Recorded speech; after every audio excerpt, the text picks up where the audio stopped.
Cocaine in my nose, there got rose in my cup though. Started climbing my pole, she got me locked in on cup though. Cocaine in my nose, there got rose in my cup though. Started climbing my pole, she got me locked in on cup though.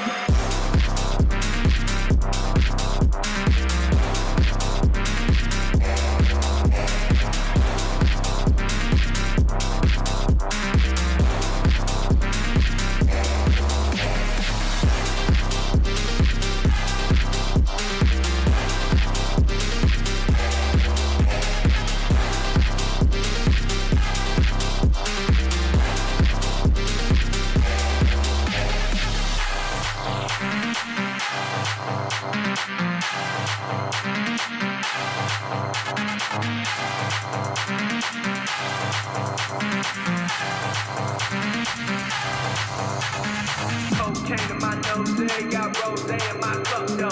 Started climbing my pole, she got me locked in on cup though. Cocaine in my nose, there got rose in my cup though.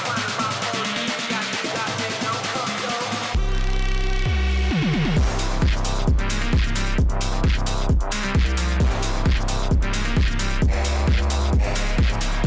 my pole, she got me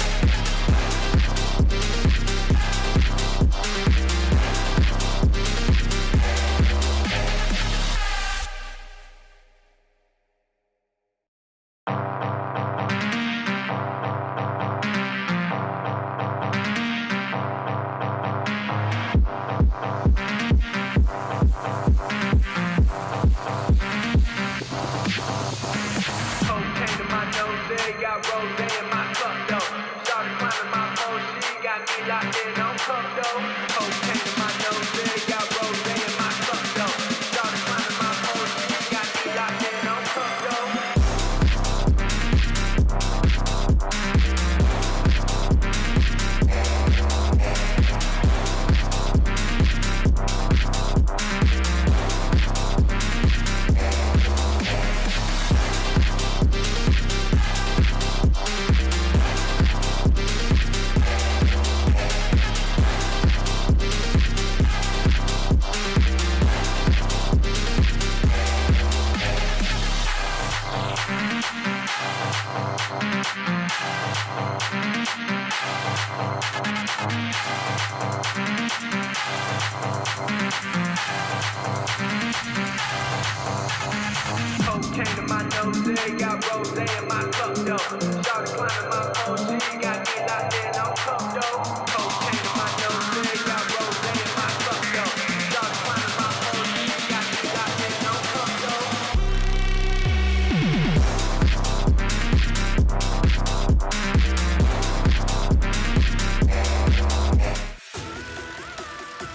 Good evening, everybody. Welcome back to PSGL. George Morgan here and Jack Pinnett. All the lights are currently lit here on track. And it is go, go, go! Donoso with a crafty maneuver up the inside. Masterclass from the Chilean. Crucial championship points on offer here. Do not count out Danny Beresne. Longe has done the job. This is for the win between these two. Freddie Rasmussen wins the United States Grand Prix. Alfie Butcher wins for the first time ever. Lucas Blakely takes the championship. It's Barry Borman. Jarno Opmeer is your champion.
Good evening, everyone, and welcome back to PSGL for round number 5 of the E-Series Championship. And after, I think, nearly 3 weeks, me and Josh are finally back together once again to I know. take you through the action. It's been too long, way too long. It's been so long. You wasn't here in honestly. Monaco, and I wasn't I here know. last week in Canada, but we're back together again. I'll be honest. I started to get withdrawals. I need my little Nathanius Richardus on the side. I've missed you, man. I've missed you. And also, really quickly before we end up getting kicked off, someone has delayed his own personal celebrations to make sure he can join us all here at E-Series. So congratulations, Nathan, on your A-level results. Get a triple distinction star. I wish I was that clever, to be honest with you, but nevertheless, congratulations, my friend. I feel like that's something we can all celebrate. Thank you, Josh. I mean, you did get a degree, so I think it's a little bit better than my result. Yeah, but I've got a piece of paper. You've got a piece of paper with 3 grades on. Mine only just had. Mine's got a well done, Josh. Good job. I left it there. Nothing else to it. I mean, an hour later, and I might have been here slurring my words because I was 3 points down before realising I had to get back home. So maybe an hour extra, and I would have been probably speaking a lot more gibberish than I am now. You would have been like the commentator from the PSGL iceberg who fell off his chair. That one. Yeah, also, Josh, I got an issue. For some reason, I can't select spectator. Well, it looks like oh, okay. It's not letting me do it either. So never mind. I guess one of us might be driving at the end of the day. But nevertheless, I feel like we should probably address where we're racing around, Nathan. Yes, Austria, the Red Bull Ring, a brilliant circuit located over in Austria. And it's one of those where, yet again, you can go side by side for pretty much every corner, bar 2 out of 10 of them. So the action will be very heavy. And we'll have a quick look at the standings before we head on in. And the standings are very close, especially the top 4. So Ferrari lead the way on 148 points, with Red Bull now demoted to second place on 139. Then Race Clutch sit just 7 points back on 133. And then we have Aston Martin in 4th, just 3 points back from Race Clutch on 130. Then R8G in the top 5 on 113. Then Veloci Academy in P6, followed by TES in P7. Tatum Racing Team in 8th, McLaren 9th, and then Williams at the bottom of the barrel in 10th. And still, Josh, after many rounds here in E-Series, 4 in, and McLaren and Williams still at the bottom of the pile, and they can't seem to get off the ground at all. Yeah, I mean, for how long, though? That's the question I've got, because surely you'd expect them to have a little bit of a bounce back sooner rather than later. Both from McLaren's going very well around Montreal, and then calamity struck, didn't it? And it all kind of somewhat fell away. Williams, a very similar thing. You had Ika end up having the DNF, which brought out safety car. Kind of ended up falling down a little bit of a hole, unfortunately. I could already see Timo mentioning the elephant in the room. Don't worry, we've got enough time in qualifying to mention Yarno. But overall, race results around Montreal. Of course, Lenny ended up picking up that BS. I'll say it, BS, 10-second penalty for the pit lane. Or was that... No, that was under the safety car. Yes. A bit of contact. The net code, which isn't contact. It's fine, it's a feature, I promise. But he was reinstated back up into P2 after Julian Clapperblock crossed the line in first place to grab him and R8G some well-needed points. Dylan Moran finishing P3 helps boost Ferrari back up into the standings with Simeon Lekowski P4, Tycho Hardy P5, Patrick Seapots P6, Jan Halliday P7, Angelo D'Ortenzio. Again, another driver I'm so impressed with so far, Nathan. I want to see what he's going to be able to do this week. Declan Barrett in P9 and Will Lewis rounding out the top 10. Whoa, I mean, you look at that, you look at the top 10, you think, right, how many of those drivers could have ended up swapping positions and it wouldn't have been any different to the eyes, exactly, to be quite honest with you, because all the drivers, stupidly talented, and it very much goes to say the exact same here around the Red Bull Ring. Of course. Tonight, we're going to see some results which might be quite sad for many drivers because around here, a 10th can separate the top 10 in qualifying. So you could literally be a 10th off and you could be maybe out of Q2 or maybe even out of Q1. That's how close the qualifying is around here because of how short the circuit is. And you're looking at the 1 minute 3s and the 1 minute 2s around this track. So qualifying is going to be key here for your race tonight. But we'll have a quick look at who will be taking to the track of the Red Bull Ring, and it will be Reece Linton and Lenny Pepinta for Race Clutch. It will be Duncan Hoffland and Fabrizio Donoso for the Aston Martin team. Liam Lund and Liam Liam Stevens take to the seat for Veloce Academy. Harvey Cohen and Julian Klaffenbach take to the cars for R8G. And then we have Kamil Stachio with a qualifying ban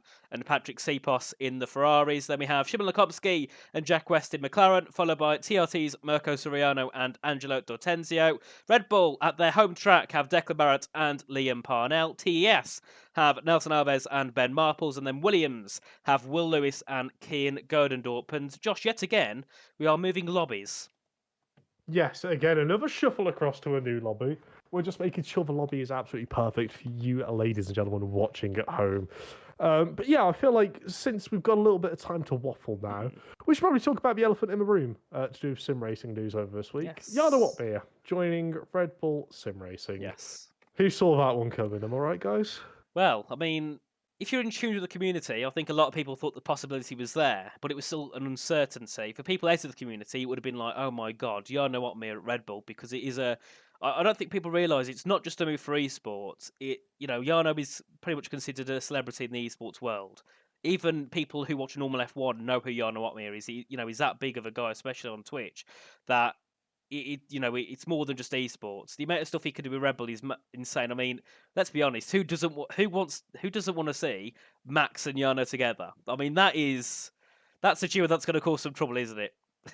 Yeah, genuinely. I'm concerned for when those two get together to make some content, but nevertheless, it should be very quick content, to say the least, considering Definitely. how talented both of them are. But at the same time, you do realise that Jarno Watmere is what Faker is to League of Legends, Jarno Watmere is to Formula One, the esport world and the series. And of course, we do have Red Bull participating in this. Despite being part of the Red Bull sim racing team, I'm not told about who's getting entered into what. I'm not sure. Potential for him to join E-Series, maybe, but at the same time, you never really know, do you? Because all these teams run such different plans. Some of them use it as a great way to sort of train up the development drivers, get them more used to racing as part of a team, while other teams end up using it as just a little bit of a flex. And I feel like one of the great showings of that is Race Clutch. Yeah. You take, for example, what they've been doing ever since the Alpine news came out about Alpine were going with G2. Race Clutch have been on absolute fire, tearing stuff up left, right, and centre. Enough for people to warrant and look at it and go, okay, that's really impressive. Yeah. How come I wasn't doing that earlier? Again, it's one of those. It can get tossed around so many different ways. It certainly can. I think Race Clutch have been an outstanding performer this season, of course. People was going into this season thinking, are Race Clutch going to do anything? Now they aren't really affiliated with any esports team, and they kind of now just got some of their dev drivers, but they've done an outstanding job. I think two of the drivers, Lenny and Lillian, superb, absolutely superb job they've done when they've raced in these series. I think the one race that can sum up how they've been recently is Kota, when they was both at one point fighting for a podium. They both qualified in the top four, and Lenny missed out on his opportunity for a win because he got some wing damage in his battle with Nico. Give it a lap later, he could have easily been in first, he could have been in second. So that shows what form they've been on recently. But Josh, I'm looking at my screen and I can see the loading complete logo, which means we're heading into the session and it's rather overcast here in Austria. Yes, of course. Last time around in Montreal, it wasn't necessarily the cleanest of qualifying. It's a little bit of rain, heavy, light, going through a bit of soft tyre running as well. Everything really getting thrown up left, right and centre for the drivers to kind of struggle themselves through. But again, another name you mentioned slightly earlier, Lenny Papinsa came out with a pole time. Again, improving on his very last running Q3 for a super intense final of qualifying. Question remains, is he going to be able to recover something here? And is the weather going to stay dry throughout the rest of his qualifying session? Because, of course, it was Styrian Mountains in Austria.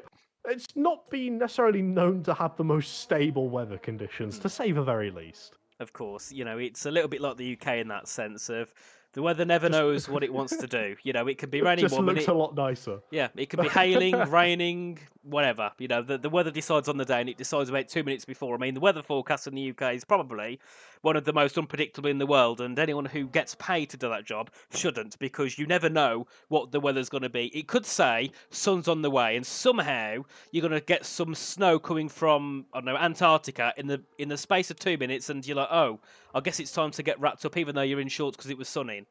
Like, that is how bad the UK is in Austria. And Belgium seem to follow after that with their circuits and the weather being so unpredictable. But we've got a few cars now on circuit. Ben Marple's being the first one, and he was a bit of a talk between the paddock here in Monaco because he was hoped up for getting pole. He got a decent result in the end.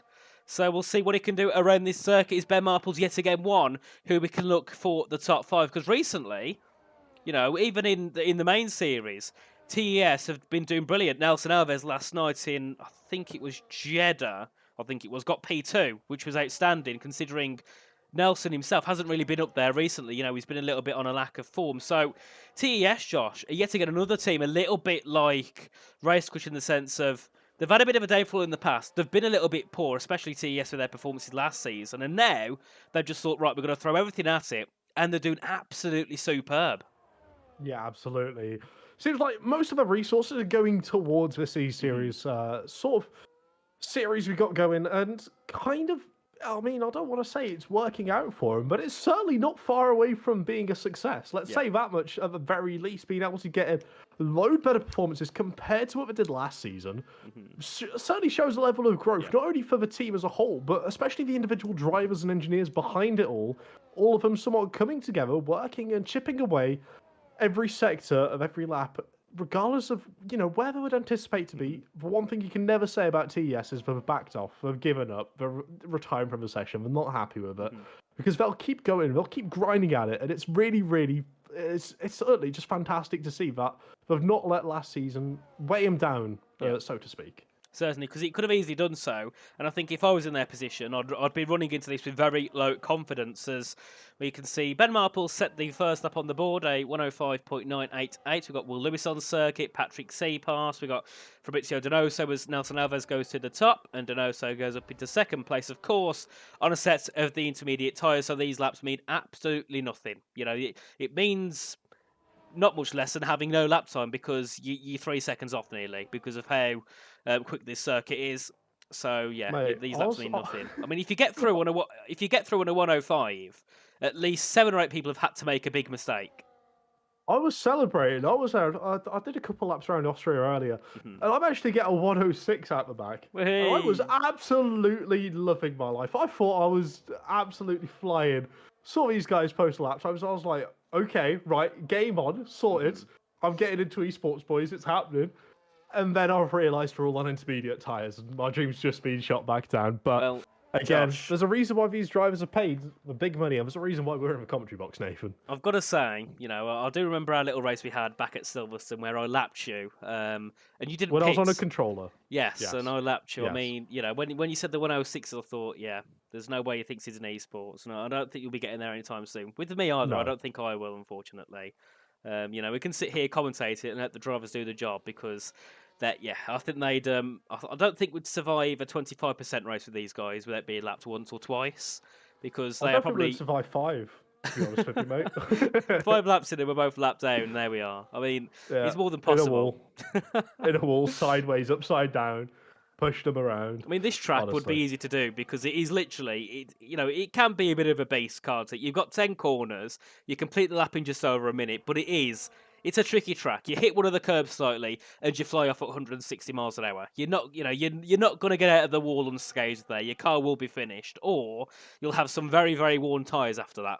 So, the drivers know that it's a short track. They know the times are close, but they also know it's not an easy track to navigate yourself around. And one mistake literally can ruin a position, can literally ruin 10 positions. You could be first, and you could be 10th with being a 10th back. And that is the difference between 1/10, 10 whole places.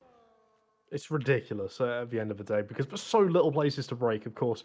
The times you'd expect to be really, really close, but then you also add into the fact the confidence that each and every single one of these drivers have here in E-Series, where you can make the argument of, okay, they're all picking a very similar braking point. We're all carrying a very similar amount of speed through the corners. It might very well just come down to how confident they are with deploying battery around certain parts of a circuit to gain themselves time.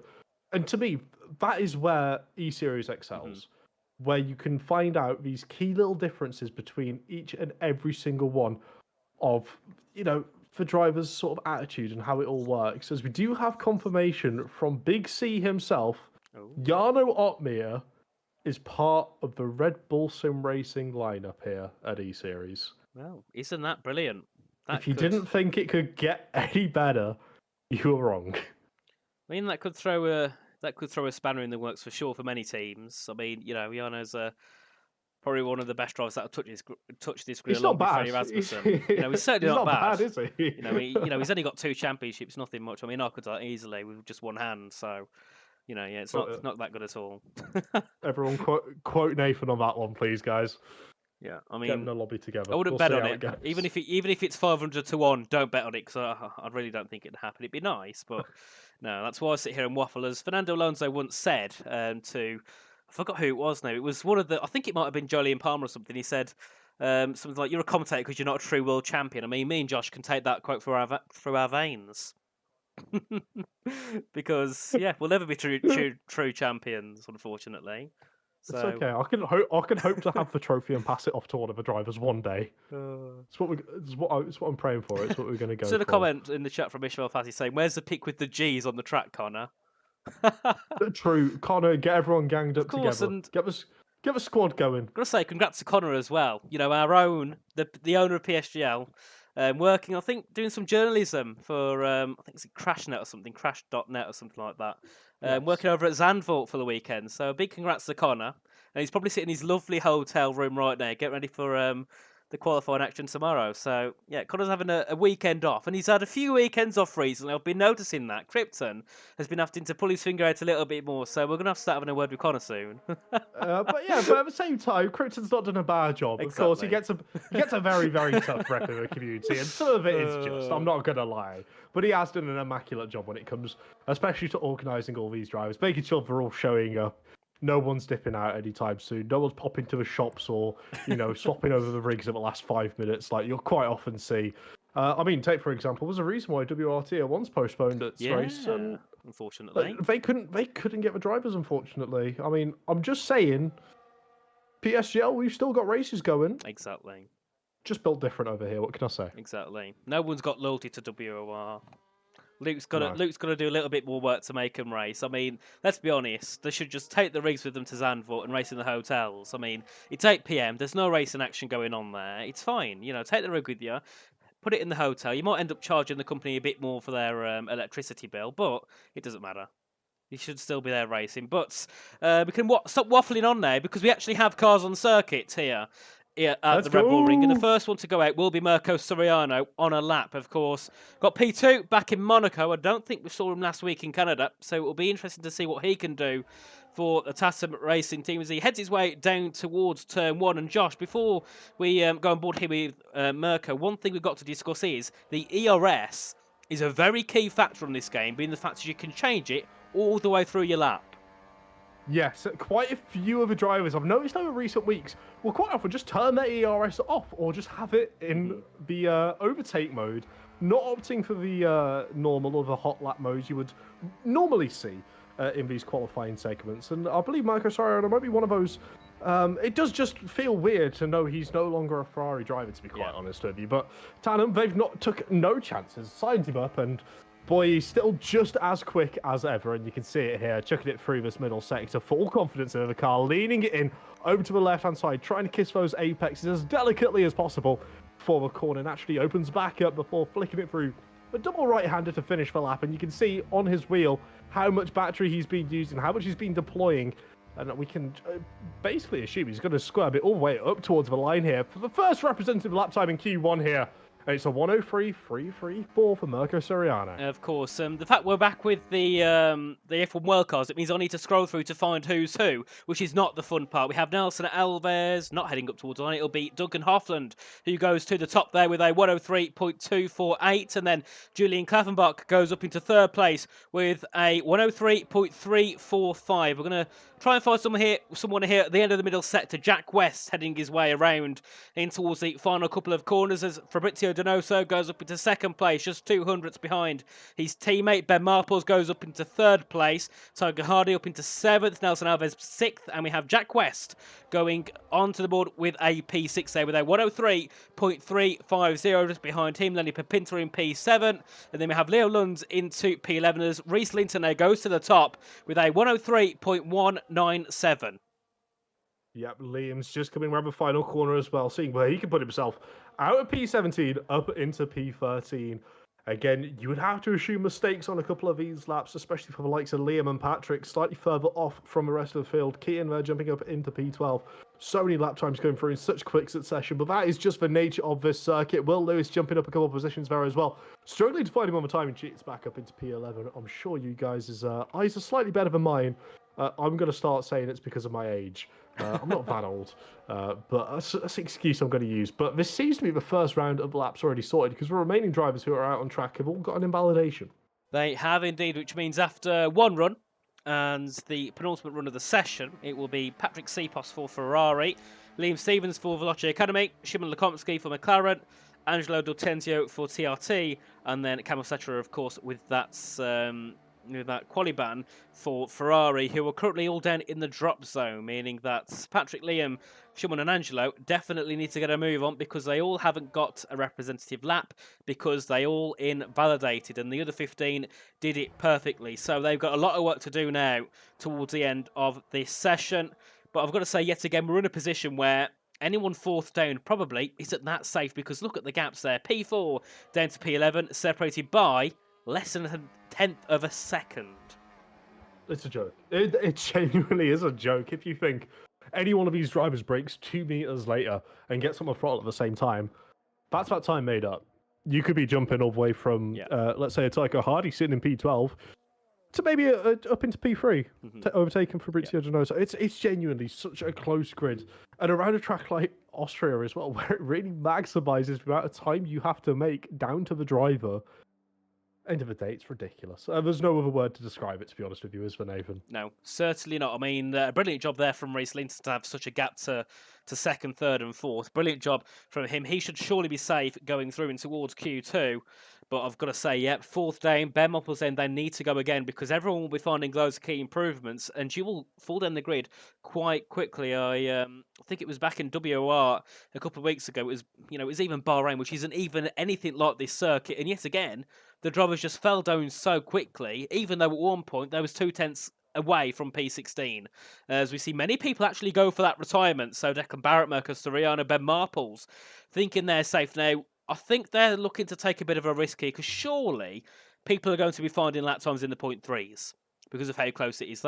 You've got to minimally be finding 0.3s. So these drivers here might be running a bit of a risk. But then again, you've got a couple of drivers here, such as Leo London, Liam Parnell, who are a little bit further off. So drivers might be using that as a bit of a scapegoat, knowing a couple of people aren't on that top pace. But yet again, I think it's hard to predict what's going to happen at the end of Q1, but I think we will see a couple of sad faces here. Yeah, I mean, it's inevitable, isn't it? We're going to see a couple of disappointed drivers when the grid is as close as this, right? None of these drivers you would expect to necessarily go out in Q1 in any other division other than maybe PCF1, right? They're all absolutely phenomenal drivers. The question is going to come down to how much of the track evolved, because I feel like these drivers would have tried to extract the absolute maximum out of their first initial laps. The track evolution's ramped up slightly, even if it's by about half a tenth of a second.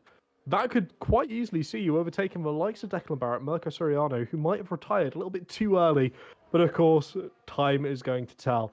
But the first driver out on track, who needs a lap time on the board, Stuart Lekomsky of the McLaren Shadow team. Of course, and Shimon's one of those drivers where I think I've commentated on him now for about 3 or 4 seasons over in F2 and F3, and I've got to say he's so quick. Qualifying is absolutely brilliant, but he does lack a bit of consistency here, and I think that is an issue that he's kind of always had in league racing. His consistency isn't quite there, but on his day, he's superb. I mean, I remember one race, I think it was around Hungary a couple seasons back in F2, and it was a lightning performance, absolutely brilliant from him. So I'm hoping that we can see another brilliant performance from him here tonight in PSGL E-Series to see heads his way up towards turn 3 to complete the second sector, the first sector, sorry, a 15.958 there for Lekomsky. So looking decent so far on this run, but he's going to have to hold it in the second and third sector. And this second sector here is the one where it really matters, isn't it, Josh? Turn 4 to turn 8, this is where you gain the time on your lap. Yeah, it's not only where you can gain the time, it's where you can lose a lot of time as well. All it takes is a slight miscalculation of when you turn the car in, miss the apex by a couple centimeters, and your lap time will go down the drain in comparison to the rest of the Ooh, he's drivers on this out. grid. And you can see just pushing a little bit too hard caused him to pick up the invalidation there. Next car up and running, I should say, is Leo Lund, who's found a slight improvement through the first sector. He's going to be looking to try and gain a little bit more in the middle sector because he will need just that little boost slightly further forward. You can see he's almost a tenth up on his time, but given that would only move him ahead of Kian in front of him, so he's looking for an electrifying final sector here, chucking the car on the curb on the left before flicking it over to the right-hand side where it bounces back out to the left, back to the right. It's like a little roller coaster through that final sector as Leoland takes it up towards the line. And it's up into P5, showing the track is improving out there. But how many other drivers are going to be able to take advantage of it? Kian Gorendorp. Ooh, looking to go to the line now. What does Kian go? Goes up into P11. And we've got Liam Stevens, who had an invalidation on the line, so he will have to go again if he can. Now, Sanoves goes up into third place. What about Lukomsky? He's gone for another run, so he can go again. Of course, he luckily invalidated at turn 8, which means he could lift off and get ready to go once more. But we can see a few more drivers looking to find those improvements. Angelo D'Ortenzio will be out to Q1, I believe, here, unless he can get back round again to complete another run. But we'll go on board here with Turco Hardy, who's heading up towards the line. He goes up into P10 there with a 103.344. Then we've got Julian Klaffenbach, who goes up into, where will he go? Up into third, just behind Landy Pepinta, who's gone up into second to make it a race clutch 1-2 here in Q1. What can Lukomsky do? Can he get himself up into that top 15 to survive the Q1 elimination? Heads up towards the line. He goes up into P16, so he will be out as he only sets a 103.836. We've got Patrick Sipos now, who had an invalidation firstly, but did get to go again, and we'll see what can he do. Can he get himself out of Q1? Because Ferrari at the moment are looking for a double Q1 elimination as he heads his way through the second sector now. Will Lewis will go no higher than P14. Liam Stevens will be out of Q1, so he's also going to be starting near the back for Veloci Academy. But Patrick Sipos here looking to knock out Liam Parnell, who's part of Red Bull, as he heads his way up towards the line. Where will the Ferrari go? Up into P4. That will be Liam Parnell knocked out to qualify unless he can do anything about it. He's 3 seconds down, so that will be it here for Liam Parnell. It's all now down to Angelo D'Ortenzio here, Josh. Absolutely. You can see him flying through the middle sector, approaching the final 2 corners on the circuit, going full send over the curbs, as you would expect the tandem driver to do in this situation. It's not an ideal situation in any regard, but he comes up towards the line. P15 by the scruff of his neck. Fantastic stuff there from Angelo. I'll tell you what. He's not half bad, is he, Angelo, when he wants to get going? He's very, very good. He's a superb driver, and he's also one of the youngest on the grid. I think he's only 14 as well. And I've got to say, you got, these grids nowadays, you used to have 16, 17, 18-year-old drivers, but you got Julian, who's, I think, 15. Reese is 16. You got, the likes of Leo Lund, 14. Angelo, who's 14 or 15. Liam Stevens, who's also at 14. The grids now, they're getting such a young popularity, and it shows that the older you get, you're having some of these young runners which are destroying you, and, you're in your 20s or you're 18, 19. You don't want to be beaten by a 14-year-old, which many drivers are seeming to suffer from so far because we've had so many young drivers work their way through the grids. But we can see the final classification of Q1. It's Reese Linton and Lenny Pepinta for Race Clutch who take that 1-2, followed by Julian, Patrick, Duncan, Nelson, Fabrizio, Jack, Ben and Leo Lund, who round out the top 10. Then we have Mirko Soriano, Declan Barrett, Toka Hardy, Kian Goldendup and Angelo D'Ortenzio at the top 15. And we did lose Will Lewis, Liam Parnell, Shimon Lukomsky, Liam Stevens and Camel Satra. So going through now into Q2, Red Bull already on a bit of a back foot here. Yet again, McLaren and Williams both having a driver knocked out in Q1, Josh. Yet again, they just can't get themselves into a rhythm or flow, can they? The only rhythm they got is being near the back, which is not what you'd expect from those two teams at all. No, it's not the sort of beat you would want to pick up on, is it? But with that being said, they're not alone. Of course, McLaren, Williams, they've not had a great start in the standings. But then you look towards the front of the standings with Ferrari and Red Bull, both of them have got drivers in that bottom 5 as well. So this opens up that little bit of a window of opportunity. But maybe the likes of TES, maybe the likes of Race Clutch and I don't want to jinx it, but maybe even RHG would be able to close up, grab themselves a couple of extra points and pull themselves slightly closer in to the rest of the field. But again, it's going to be one of those things we'll have to wait and see, because at the end of the day, points aren't all made in qualifying. The big points, of course, earned in the race here at E-Series. They certainly are. And of course, RHG running the same lineup as Canada, and they finished 1st and 5th in the end. So they've been doing fine job recently, and of course Julian as well has been superb so far. Currently leads the F2 Championship by, I believe, now just over 20 points. You know, he's doing a superb job. What a driver he is, of course. I think it's October time he started his own real-life career in racing. He got gifted through the Pro Draft from the Racing Prodigy Series, I think, sponsored by Williams. So, you know, he's got a right little career starting for himself. Of course, was accused of cheating back in 21, got banned from PSGL. You know, back in that game, and you know he's wanted to prove everyone wrong, and so far, Josh, he's doing a superb job at that. Yeah, absolutely. What is it about RHG drivers and getting accused of cheating and proving they're innocent and absolutely going on a mad one? Honestly, I mean, if I had a nickel for every time, I'd have 2 nickels. I mean, it's not a lot, but it's strange it's happened a couple of times, to say the least. But then again, they're not alone, are they? There's been many drivers on this grid who have been accused of using USB sticks, putting PVA glue on their tyres to get a couple extra attempts. But they've all proved everyone wrong. They've shown up, game's got anti-cheat this year, and they seem to be cranking out laps left, right, and centre, showing that they are the real deal, and that they do have the pace to go on and potentially cause a bit of disruption to a couple of the quicker teams on paper on this grid. And, well, I feel like there's a fair few drivers here who are very hungry to try and get themselves slightly further up the order, but Leo Lund, unfortunately, won't be one of them. Invalidated his lap time already. Yeah, big shame. Many people already having those invalidations. I'm watching Mirko Soriano here at the moment. See, he had a bit of a slide heading out of turn 3, so we'll see what he can do in the second sector. What will it be? It's a 44.4. That makes me believe he might be on a used set of tyres, as that's a few tenths off what we normally expect to see. As he heads his way down to turn number 9, the penultimate corner on the track, heads it into the right there, you can see just hopping the curb, runs a little bit right on the exit, try not to run too wide, otherwise that will be all lap over. He heads up to the line and goes onto the board with a 103.708 here on board now with Declan Barrett, who's looking to set a lap time on the board as Duncan Hoffman goes up into second. Declan will go up into 5th there with a 104.2. Zanipa Pinter to the top with a 103.346 as Jack West, I believe he's just starting his lap unless he's suffered from an invalidation. Leo Lund currently with a 16.7, so he's not on a representative run, I don't believe.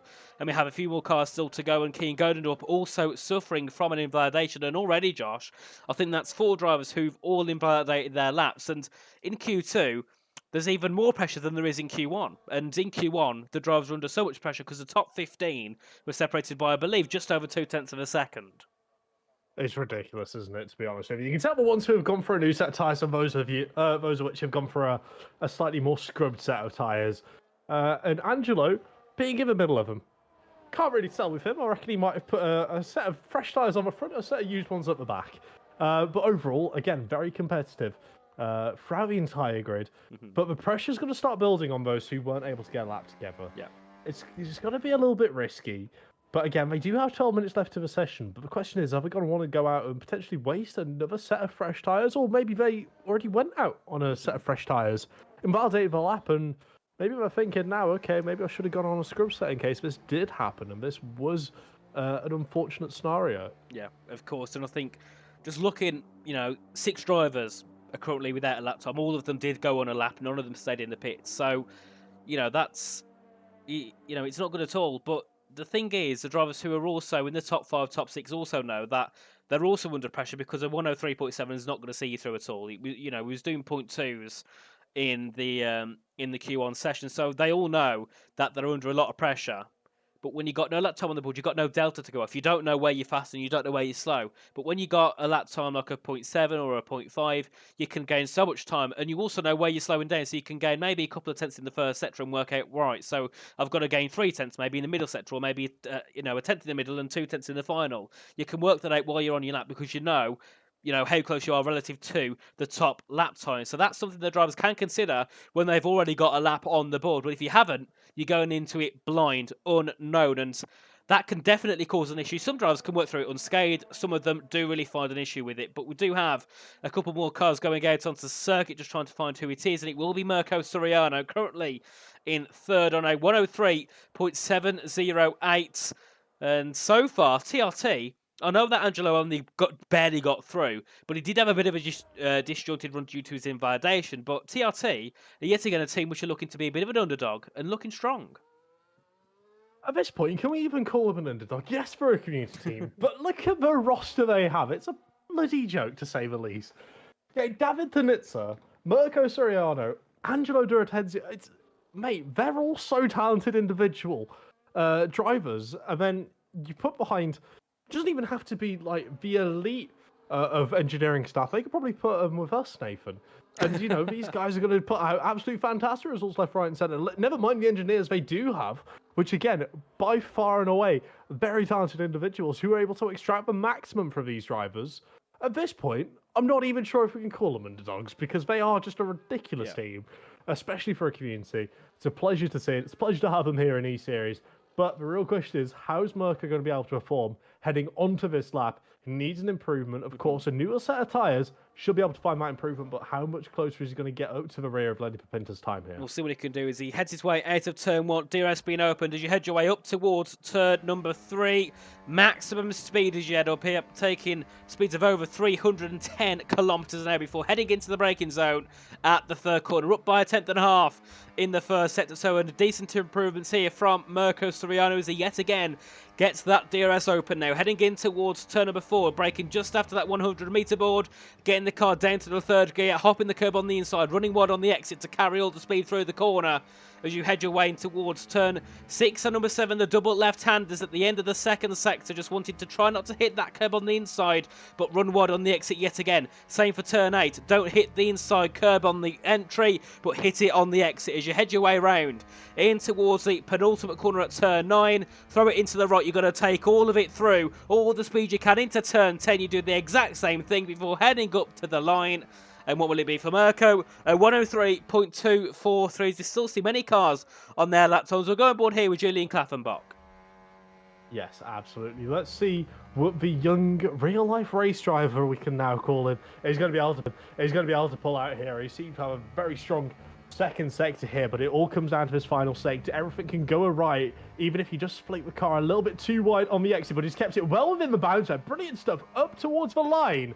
It's a 103.1 there from Julian. Brilliant stuff as we see more times come across the board here. But a key driver I want to keep an eye on here will be Patrick Seapost. Tycho Hardy again picking up another invalidation, I should mention. But Patrick, he's going to need to pull something out the bag here. His, Red Bull counterpart, so to say, his rival towards the top of the timing sheet, Stefan Barrett's put in a fantastic lap to get him up into P2. Jack West currently leading the way. But what is Patrick going to be able to pull out here for the Ferrari eSport team?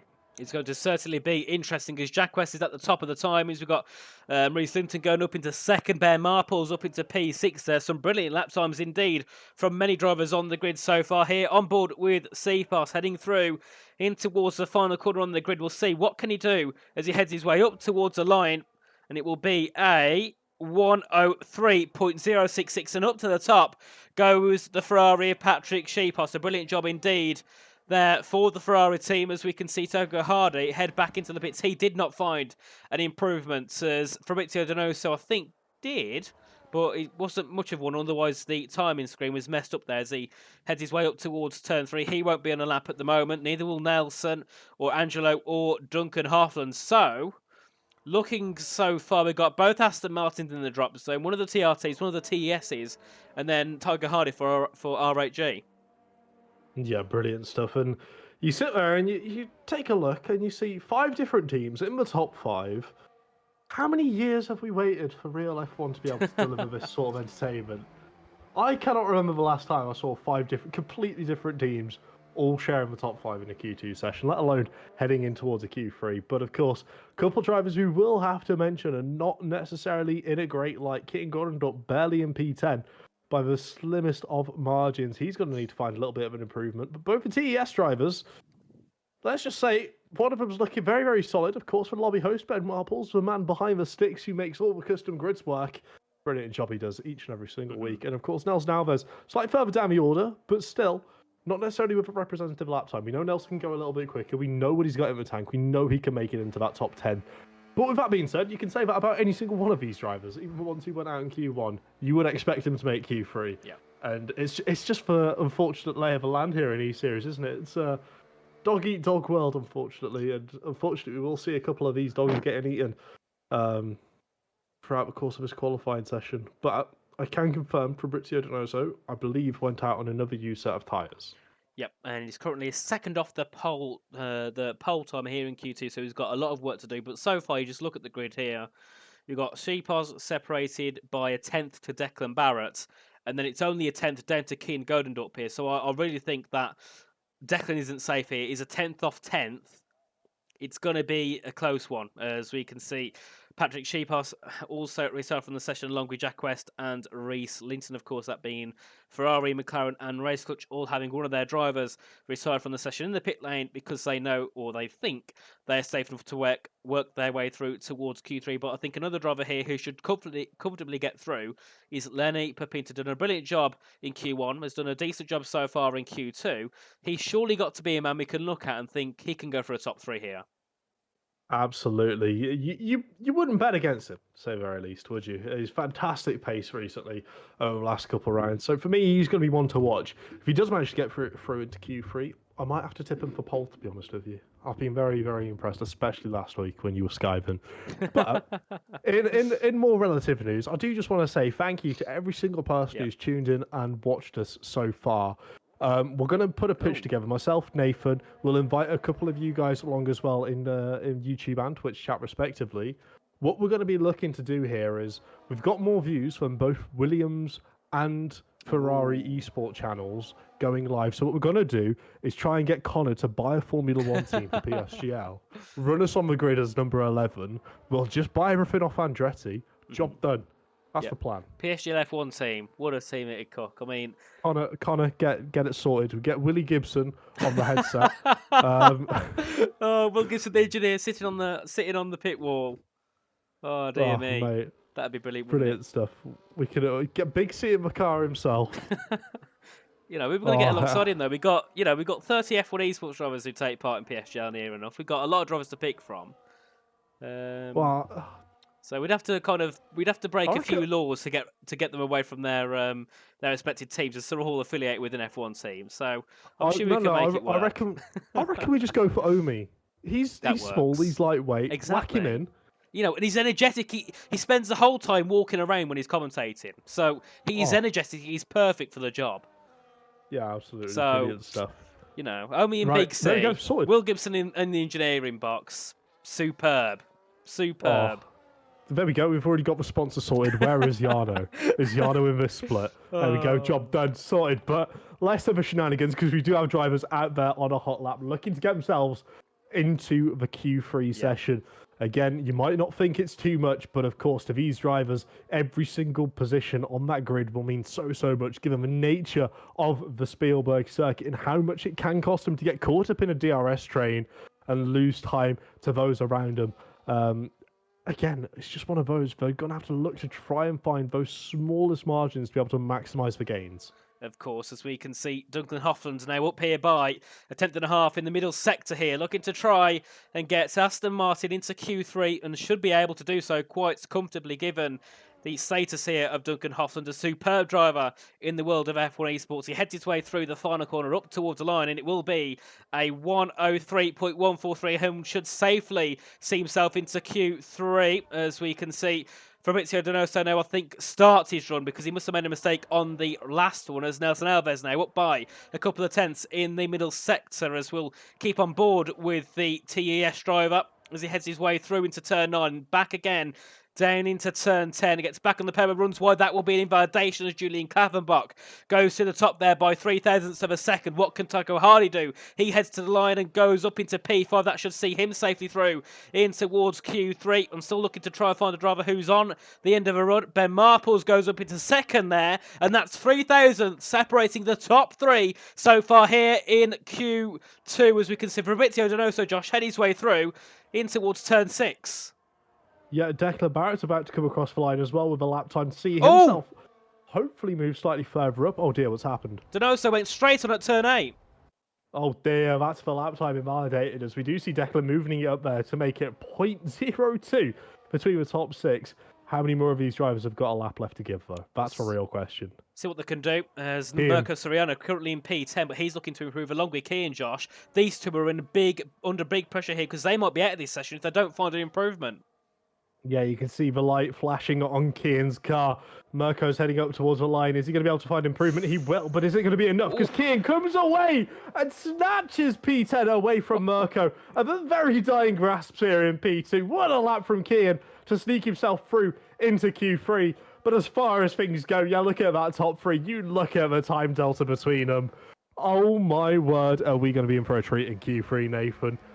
Oh, I'm buzzing. I'm shaking already. Let's get us in. Let's get us into Q3. I don't want to wait anymore. This will be absolutely superb. Currently, it is Julian Kleffenbach leading the way in Q2 ahead of Ben and Patrick by 3/1000ths of a second. Not 3/10, not 300ths, 3/1000ths of a second, which is absolutely mental to think.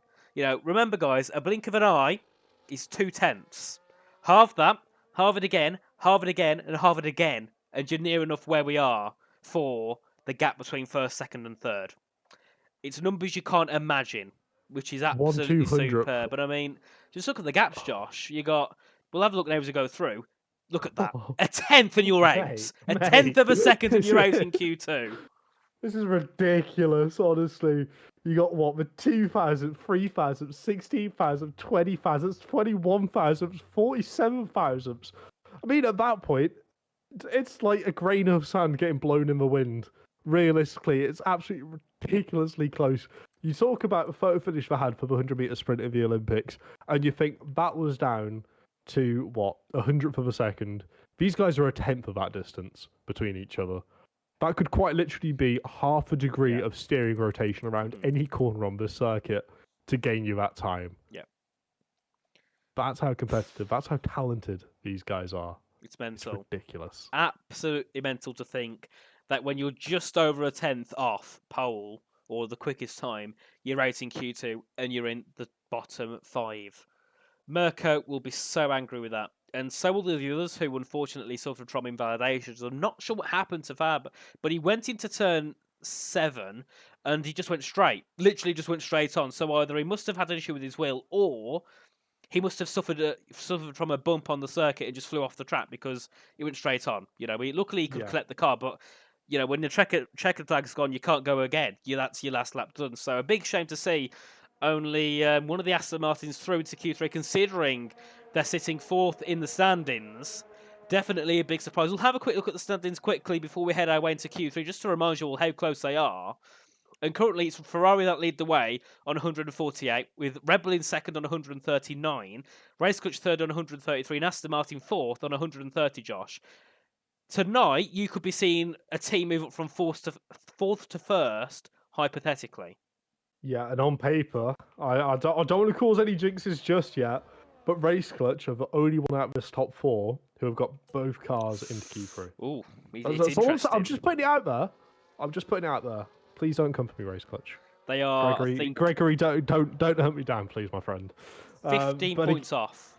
Oh, it's ridiculously close. It really, really is. I'm very much looking forward to see what the rest of the season does, because of course this is the halfway point. But to be honest with you, it feels like it might as well be the finale with how close everything is. Every single race of this season so far. It's been utterly fantastic. But we will see a couple drivers continuing on with the laps. We will see a couple diving it back in towards the pit lane. One of those who is continuing a lap, Reese Linton. Let's have a little bit of a look of how he's dissecting the Spielberg circuit, shall we?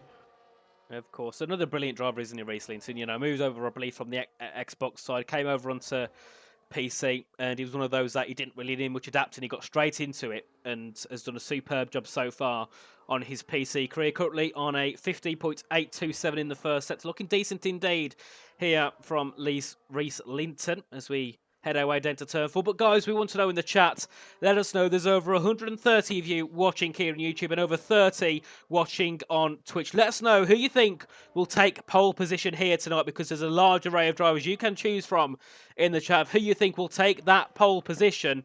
And I'm going to say it's going to be a close one, because we have 8 teams out of 10 with both drivers through into Q3. So it could be any 8 of 10 teams to take that pole position.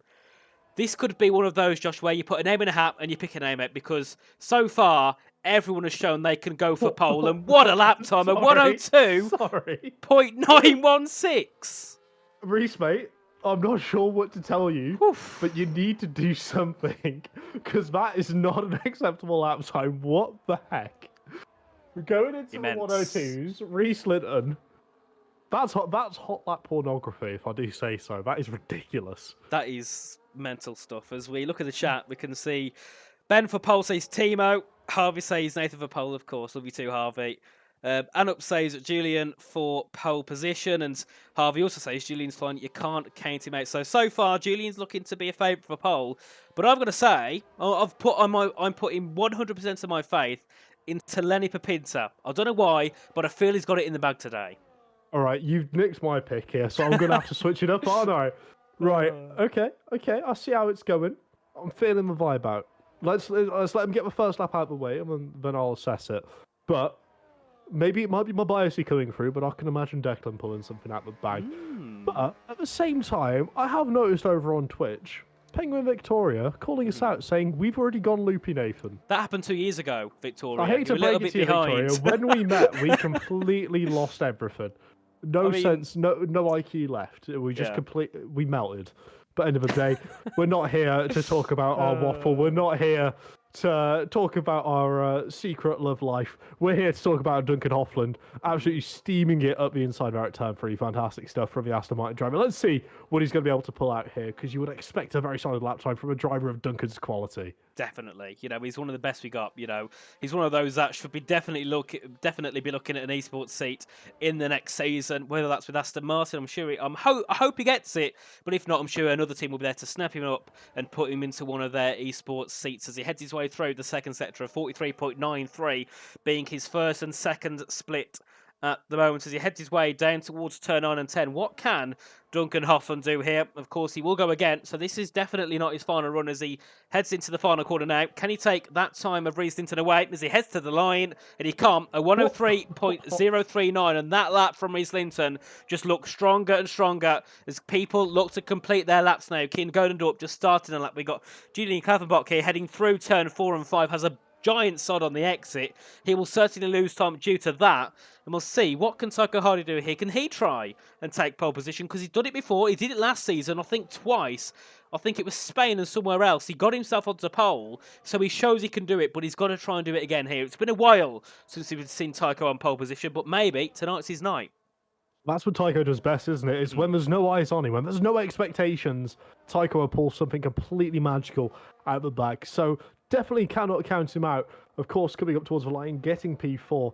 Expect him to improve on his lap time. Of course, the cars are all ghosted, don't get me wrong, but it can still prove a bit of a distraction for a couple of these drivers, especially when you have the ghosted car in front of you, throwing you off, maybe missing a braking point by, a couple meters. It all adds up, especially around Spielberg. So it's going to be key for these drivers to still find themselves in that little bit of clean track, where they're not going to get distracted by the car. Dirty air, slipstream, don't exist anymore. We've changed physics here at PSGL. That's just how good we are. But at the same time, they've just got to make sure they clear themselves from any sort of outside distraction. Similar to what Declan Barrett's been able to do. You see him alone on track by himself, running his own little qualifying race. Gets lap time in there. Same could be said for Jack West. And this is where I think we might see a couple of these lap times start falling away. And we might see a couple more drivers breaching into the 102s, Nathan, and that is terrifying. Well, I think Patrick Sipos here was on for a lap which could have possibly taken him up to pole position, but had an invalidation. He had I think it was a 43.8 in the middle sector in the first combined.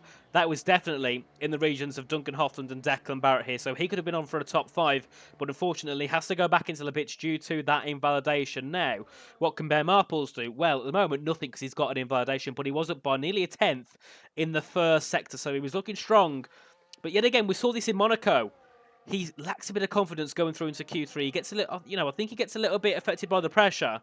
But then again, all he needs is one lap, a minute of his time to ignore everything in life, put the world away, and just focus on getting that pole position. And I believe that he can certainly do it.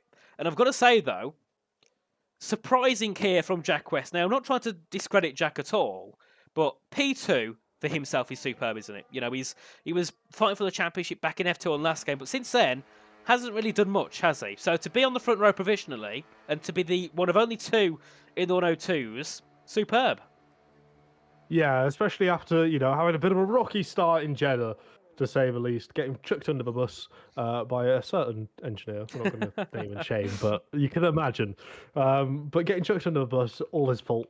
But at the same time, he is one of those drivers which, yes, not necessarily the first one who comes to mind when you think about outrageous lap times and outrageous pace, but at the same time, it's one of those drivers where you can sit there and go, right, okay, consistently there or thereabout, consistently trying to put in performance after performance. Maybe the racecraft needs maybe 1 or 2% slight more work, and then Jack West could be an absolute key player, let alone the fact he's already into Q3 and he's looking to challenge for the front row here in E-Series for a McLaren team which has underperformed horrifically so far in E-Series. And that's not me being harsh on McLaren, that's me wanting McLaren to do better. It's not their fault, they're down there. Don't get me wrong, stuff happens, incidents happen in races, they're not to blame. But by having this sort of, let's say, bolster to confidence for Jack West by getting through to Q3, it will go absolute miles. I mean, considering where McLaren are at the moment, for their status and where they are, you know, you start to look a little bit like, you know, Leicester City. Won the league, and then 6-7 seasons later, down to the championship, and you're playing Birmingham City. You know, that's what it's looking like here for McLaren at the moment. And the same for Williams. You know, really don't deserve to be any 9th and 10th. And I don't think for 1 minute it's anything to do with the drivers, because they've both got brilliant lineups, but they just need to get into the flow. Maybe it's the fact that they don't practice enough, or maybe the engineers need to try and figure out some different strategies or something. But once they get that sorted out and that one little issue, they're finding they're sailing away, and they can easily be fighting for poles and easily be fighting for race wins and podiums. And it looks like I offended someone in the chat there. Bradley Holdham didn't like that comment. It's okay. I've got to give you a quick question. How many Premier Leagues has Jamie Vardy won? 1, and Tottenham have won none. How many have Birmingham won? Yeah, we'll ignore that. Okay. I'll get you back, Bradley. Don't you worry. Don't you worry, Sunshine. I'll get you back. We go through towards the final laps of qualifying now, when Keane Golden Duck will be the first to take to the track. Williams, they need a result. They need a top 5. Ideally, they need a pole position. But let's see what Keane Golden Duck can do, Josh, as he heads his way into turn 10. A brilliant livery, I've got to say, when you design your own. A beautiful blue, and I think they've got a bit of white on there, as he heads his way up to turn 1. What's your guess here for Keane, Josh? What do you think he'll do? You reckon a top 5? Because I think he can do it. I reckon he can do it. We know how strong he was last game. We know he's got that pace in him this game. I've also seen he's wearing a Max Verstappen helmet, which of course will guarantee you an extra 10th absolutely free of charge. So let's see where Keane's going to be able to put it. He's already 3 tenths down. So backing off of a lap already. Second hop lap. We should. It's our fault. Okay, we praised him a little bit too much. Come on. It's our bad. We'll take it back. Right, Keane's just warming up his tyres again. That's fine. But we do have more drivers slightly further down the order who we haven't jinxed already, who are going to be on absolute flyers. But I'm noticing no Max Verstappen helmets, so we're going to have to take a 10th off the time anyway. Sorry, add a 10th on. We're not taking it off because then we'll get into 1028s and then don't even.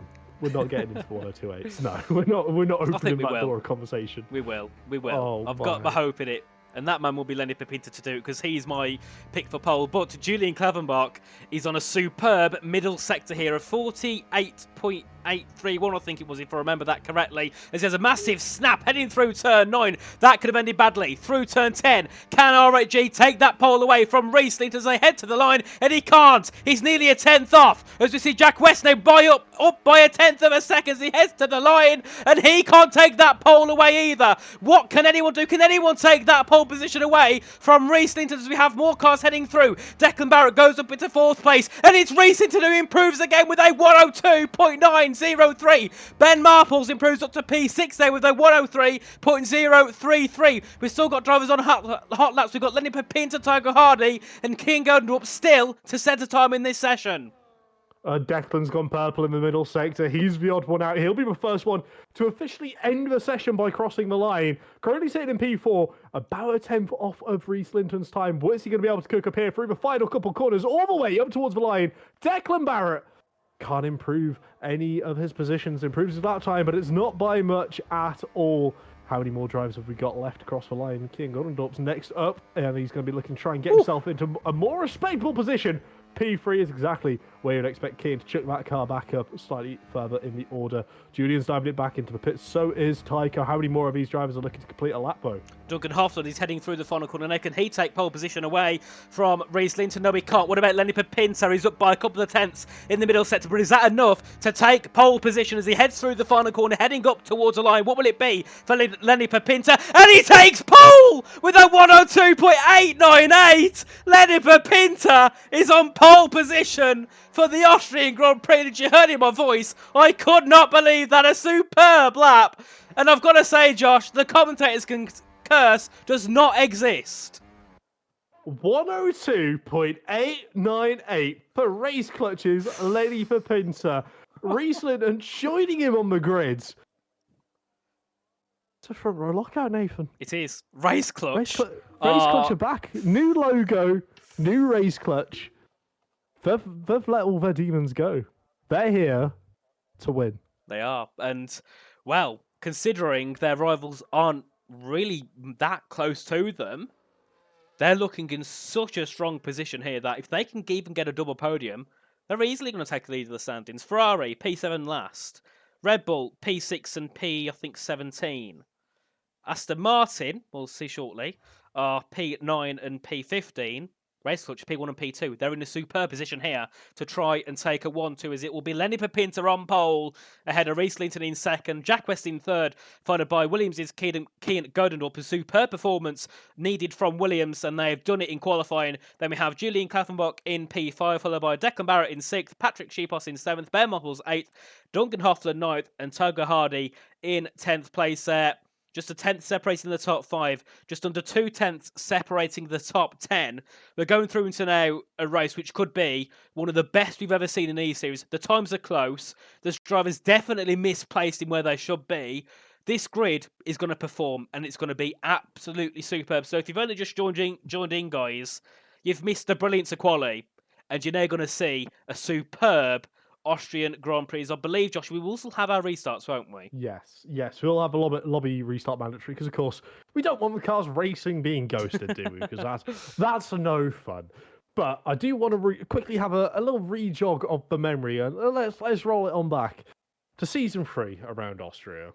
There was a certain RTG driver, who might have gone by the name of Thomas Ronhaar, who managed to orchestrate a fantastic race with, I believe it was Tycho Hardy, if I'm not mistaken as well. It was Alfie, wasn't it? Both of them managed to orchestrate a fantastic race, working together to work their way through the field to come and grab themselves a 1-2. We know it's possible. We know how effective teamwork can be around this circuit. Question remains for me, how effective a race clutch is going to be? They've got the lead.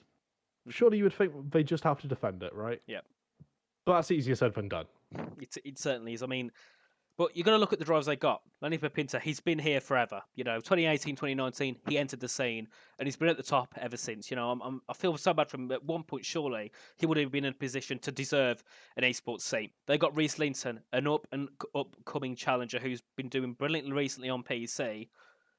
They've got experience and talent at their hands.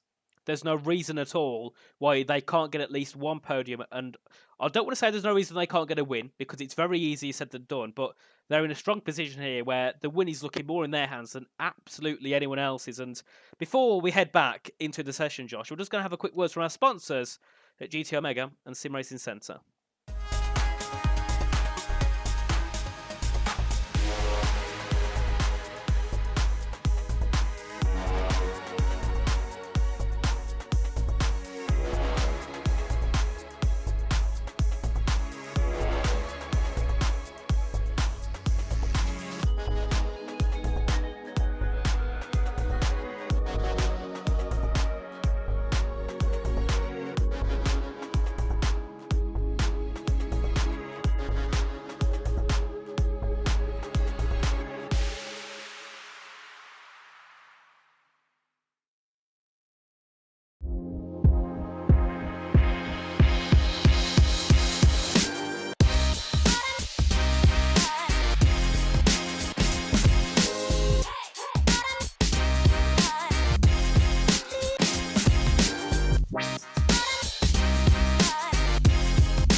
And we are back, of course. Thank you to our sponsors over at GT Omega and SRC for helping make this series possible. Without them, we would definitely not be where we are today. And Josh, I don't believe where you are. You haven't got Bob anymore, have you? Bob is. I do. Oh, He's- you have Bob he's with. Oh, literally there right he there. is. Oh, I didn't know we He's had next Bob. to my Red Bull keychain.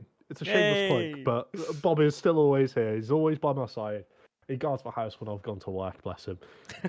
Yeah, he actually fought off 4 bank robbers did he? from the local HSBC. Yeah, he's actually fantastic. He knows Brilliant. karate. Oh, does he? Oh, But if you want a brilliant. Bob which knows karate, you know where to order it from. Discount code PSGL at checkout. Oh, we're not leaving the lobby. no, my we're bad. not. We're just retiring from a session, David. If you read the chat, you would know that. But I'll let you off this one I didn't time read. Are we in the... because Oh, we've no. we've been given complete control over Waffle, right? So, Mhm. chat, I can see a couple of you saying Forza Tatum. Where do we feel like Tatum are actually going to finish this season? Well, we'll look at the standings so I can remember. Yeah, come on, So, come on. Let's where pull are them up. they? Let's have a look. P8, 74 points. You know what? I yeah. reckon they can pull a P6 here. Because I think one of the top 6 are going to have a failure. I think they're really going to struggle towards the end. I don't know who, but I think one of them will. And I think Tatum and TES, I think it's going to be so close. But I feel like the fact they've got Mirko, they've got, David Taditsra they can use. They got a very strong lineup here. I think they might be able to just topple TES. So I think it's going to be close. But as P6, I think he could be on the cards here for Tatum. I'm gonna play devil's advocate here. I'm gonna say P4. I'm saying higher. P4? I'm saying higher. That's interesting. I mean, to be fair, with my P6, I'm still highballing that because I've got to hope with that prediction that McLaren and Williams don't improve, but I think they will. But if they can really put them onto it, it's possible. I mean, F7R, P4 or P3 back in the back in season 4. No, it was P3 because they got the community prize that was 100 quid plus the prize for third. I remember that because I was like, oh my god, they've took a lot of money in. So they can do it. I reckon Tatum can do a P60. It's going to be close, but I think it's possible. But then again, with where we're seeing Ferrari, Red Bull, Racewatch, and Aston Martin, and also you can count in RHG, we're on for possibly the best season yet statistically because the last 2 seasons, let's be honest, Ferrari have kind of ran away with it, haven't they, really? Yes, I mean, apart from the start of last season, there was a couple of ums and a couple of R's, and you would think, right, okay, potential. I know we had, I believe it was EOR as well, where Williams Ferrari went down to the very final race. It's very close competitive. Ferrari off with the back foot. Then out of nowhere, they just seem to show up and just perform at outrageous lengths. And it's one of those things where it's like, okay, cool. The Ferrari have absolutely managed to pull a blinder here, reverse grid it. End of the day, it is what it is. Yeah. Is Dylan being our PSGL clan for today? I know. Yeah.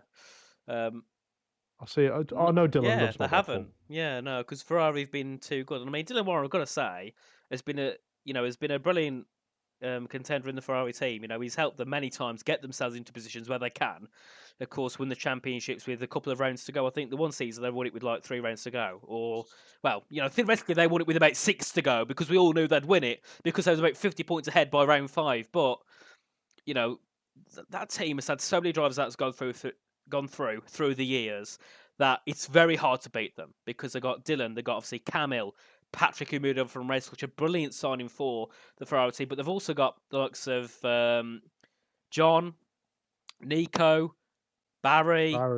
Yeah. They've got a really strong team, which if they need to, they'll be like, right, Nico, Barry, jump in the seats, please. We need to get a P1 and P2. They'll say, certainly, fine by me. And they'll easily get a P1 and P2. So Ferrari, they're going to be hard to beat. But then again, the other teams have also got drivers that when they put into the seats, like, Thomas Reinhardt, Alfie Butcher, they're also going to be unbeatable. So, that's where teams can really kind of pull out their wild cards at the end of the season, and we can see a stats grid with some brilliant performance, some brilliant battling, which is, I think, what we're going to get. And so far, the grids, Josh, I think you can agree with me, have been the best that we've had so far, I think, through E-Series ever. Maybe bar season 1, because that was the entry to the series.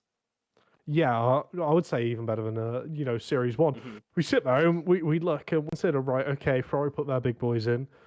But then you could say that this season, stuff's changed a little bit, hasn't it? We could see more of these larger drivers, those who have won championships, likes of Tunitsa, Rasmussen, now Otmir, Blakely as well, all of which are very easily accessible for if one of the teams ends up seeing in the lineup chat slightly earlier in the week. And they see, okay, they're racing Barry and Nico. Let's give it a go. Let's chuck Blakely in. Let's see what he can do. Let's chuck Alfie in. Let's see what's going to be able to happen here. But the reason for Nathan's slight moan there, don't worry, it's not a Secret Labs advert. Of course, GTA Vega adverts are a way to go around here. But it is very, very wet. It is, and And it's also raining, but that's besides the point. It's chucking it down on Sergey and Nathan. Before we go in, Josh, I want to ask you one quick thing. Who's going to win? One name. Chat. We're all going to win. We're going to win because we're going to be watching this. But seriously, a solid answer. Lenny Papinta, he got pole in the wet, in the horrible conditions around Canada. I can see him going all the way around here. But again, it can be one of those things where it will just be a little bit of a sort of maybe if, maybe but scenario, depending on safety cars, depending on any yellow flags, virtual safety cars. We know they're a feature around Austria. We know they're a feature in this game, to be quite honest with you. But I would expect all these drivers, maybe, to go on to the extreme wet tyre, right? We're looking for a race director at this moment in time. But at the same time, how many times have we seen this sort of weather? Drivers stick it on intermediates. After 2 laps, the intermediates are well quicker than the wet compound tyre because they've just got a little bit more grip. But nevertheless, enough of a waffle. We have 5 red lights, 2 race clutches on the front row, and it's lights out. And away we go here, heading down into turn 1. You can see the cars revving to their absolute limits, trying to get as much traction as possible. We're seeing a couple cars go 2, 3, 4 wide. Huge dive of the inside there by Tycho Hardy. Almost ended up taking a couple of cars out, but he's been able to navigate it safe enough as they end up piling all the way up here in towards turn 3. The big hill, the braking zone, the uphill incline breaker slightly later than you can imagine. But my word, are we going 2, 3, 4 wide? End plates going off left, right, and centre. Oh dear, this is not the start anyone was initially hoping for, but everyone on the intermediate compound tyre, we're all in unison that the wet tyres are useless and should not be used under any circumstances, as we see the race clutch team using their tactics 2v1 against Jack West. Doesn't matter what Jack does at this moment in time, he's going to find it very tough to get past one of the race clutch drivers, let alone both of them. Of course, as Leo Lund here is having a brilliant fight further back with Fabrizio Donoso for 14th place and does get past. And up into 14th goes Leo Lund there, looking to charge on and make some moves. We all know Leo Lund is a little bit poor in quality, but in the race he's superb and will always be looking to try and challenge for a top 10 or maybe even a top 8, top 6 as we head our way through the final corner to begin to finish lap 1 and begin lap 2 of 36 around the Red Bull Ring. It is Lenny Papinta who leads ahead of Reese Linton and Jack West in the top 3. Keenan Godendorp for Williams is in the top 4 and Declan Barrett for Red Bull in the top 5 as we head our way out of turn 1 as Duncan Hoffland, I think they're making a move through turn 1 on Mirko Soriano. A brilliant move there from the Aston Martin. The TRT on the outside as they head their way up to turn number 3. We'll see what moves made. We can see all the drivers heading their way up towards turn number 3 as we can see Julian Klavenbach there looking to make a move ahead of Declan Barrett as they head their way down to turn 4. A little bit better traction here for Julian. Goes up into P5. We'll see now if he can try and close in and get a move for P4 shortly. We tag Max Alonso on how to do an overtake at turn 3 because that was absolutely fantastic there from Julian. Getting a move sorted easy as you'd like around the outside of Declan Barrett. Declan maybe caught napping a little bit and Kieran doing exactly what he needed to do just to make sure he wasn't under any risk whatsoever. He was more than happy just holding the middle of the road, being a bit of a pain in the arse to the 2 cars behind him scrapping and kind of running the race he would necessarily want to run. But we are seeing so many battles all over circuit and this is exactly the sort of racing that a lot of F1 fans have been yearning for ever since the DRS has come in. This is proper racing, no DRS, no easy overtakes. All comes down to smart strategic decisions. Who's deploying the battery where, who's brave enough to run slightly lower wings, and who's going to be able to maximise the, necessary results around this circuit, because there is an awful lot you can lose, as I do believe Nelson Alves might be finding out sooner rather than later as Duncan Hoffland makes a beautiful move up the inside there at turn 1, and with no DRS to bite back heading up into turn 2, turn 3, before the braking zone, he might be finding himself in a bit of a sticky situation, but Tycho Hardy's looking to get involved as well.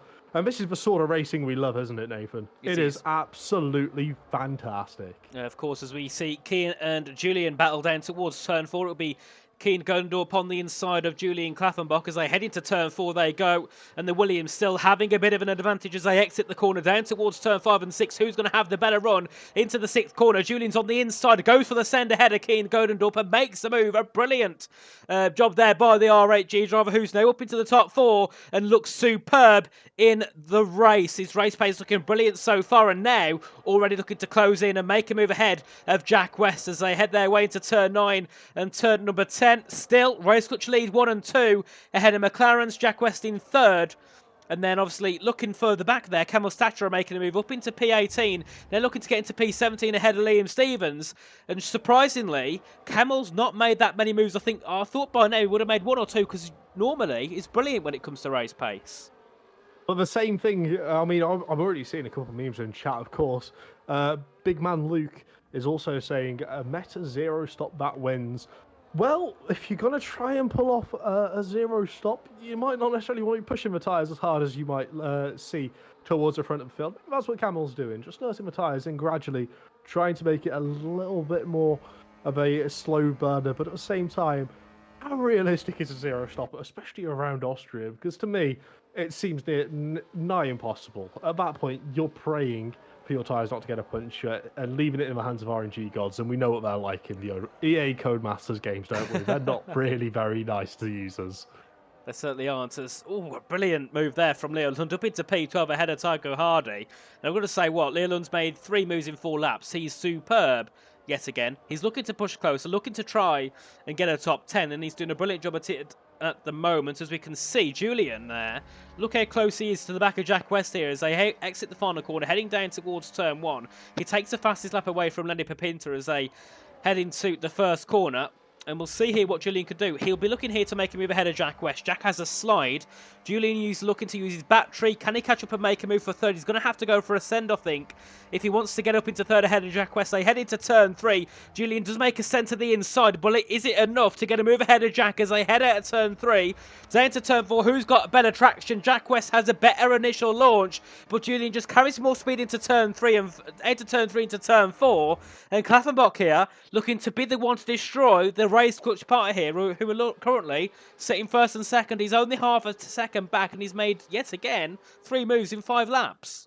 Absolutely. Easier said than done, though, isn't it, to try and get in between 2 teammates. We saw it around Kota with the Ferraris, how they were defending side by side. We saw the Red Bulls run off in Jeddah, trading DRS. Fortunately, no DRS. And, well, maybe fortunately, we're not at Kota, of course. We are in Austria for this race, believe it or not, chat. I know, everyone, bit down, groundbreaking news. But for me, this is an outrageously clever play from Jack. He was burning a little bit of battery to try and keep in touch with the Race Clutch guys. He just thought Julian was on a bit of a run, using a little bit more battery. Thought, hold up, I don't want to fight this anymore. Julian, you're free to go, mate. P3's yours. You cause an incident with the Race Clutch guys. You go ahead. You try and get into the mix. You try and lose them a little bit more time. I'm happy just sitting back and watching this all unfold because Kia's not going to add any pressure behind me. We're both in the same boat. We just need points. We're at the back of the standings. We're not looking for a race win. We just want something on the board. And to me, taking it a little bit steady, especially during the start of these intermediate races where it can be a little bit sketchy, is the right way to do it. Of course, and I've got to say, from when we've been watching Julian, it seems he really excels when it comes to high speed. When it comes to that straight line speed, he really gains it on anyone who's trying to overtake. So I think that could be one of the advantages that Julian's got here, because he seems like he's got loads of grip. The car's just turning where he wants it to. Superb setup by the moment. But on the straight line speed, he's quick. He's really, really quick. Definitely one of the best in the straight line speed, which really does help him against some of the cars that might be running an even more higher downforce setup around a track like Austria. You can see he's sliding about, but he can compensate for it with that raw speed he can carry through corners as they head down to turn 1. Patrick Sheepos there having a bit of an issue, being 1.4 seconds back from the top 6. He's also going to be under pressure here from Bear Marples, but I do want to keep on board here with Julian now as he heads his way up towards turn 3. He's looking to make a move ahead here of Lenny Pepinter, maybe looking to make a move to take the lead of the race as they head into turn 3. To the inside goes Klaffenbach, and he gets squeezed over by, I think that was Lenny Pepinter on the inside as they head into turn 3. Certainly won't be happy about that one now as we head down to turn 4, and that's giving Jack West an opportunity as they head down towards the fourth corner. Can any moves be made? Julian to the outside of Papinta. Can he make the move for second place? He's going to have to hang it around the outside, then has to go for a switchback on the exit. He has superb traction. They go side by side, heading out to turn 5 into turn 6 at the left-hander, and then we can see Reese Linton try and block Julian off, and no move can be made. But the pace he's got, it is frightening here. Julian is by far the quickest car on the field here. This is genuinely terrifying pace from Julian. But the key, you got to remember, he's a young man. He might not have that mental fortitude to go for a couple of these moves and get treated maybe a bit harshly by the race clutch guys, get squeezed off the track a little bit. But at the same time, you've got to think race clutch are doing exactly what they need to do to hold on to a 1-2. They're going to use all the tactics they've got in the book. Julian just has to keep his level head. He's got to not worry about what the race clutch cars are doing, just avoid them. And eventually, a mistake will come his way that he can capitalize on to get a position, because once one of the race clutch cars are gone, they're going to be in a little bit of a panic, trying to make sure he doesn't get both of them in the one sitting, as we will see Lenny go towards that defensive inside line, forcing Julian up on the curb. But it's not going to result in a loss of traction, because Julian is just built differently. He's able to get his foot down straight away, deploying the battery a little bit more, a little rub in his race in between the two.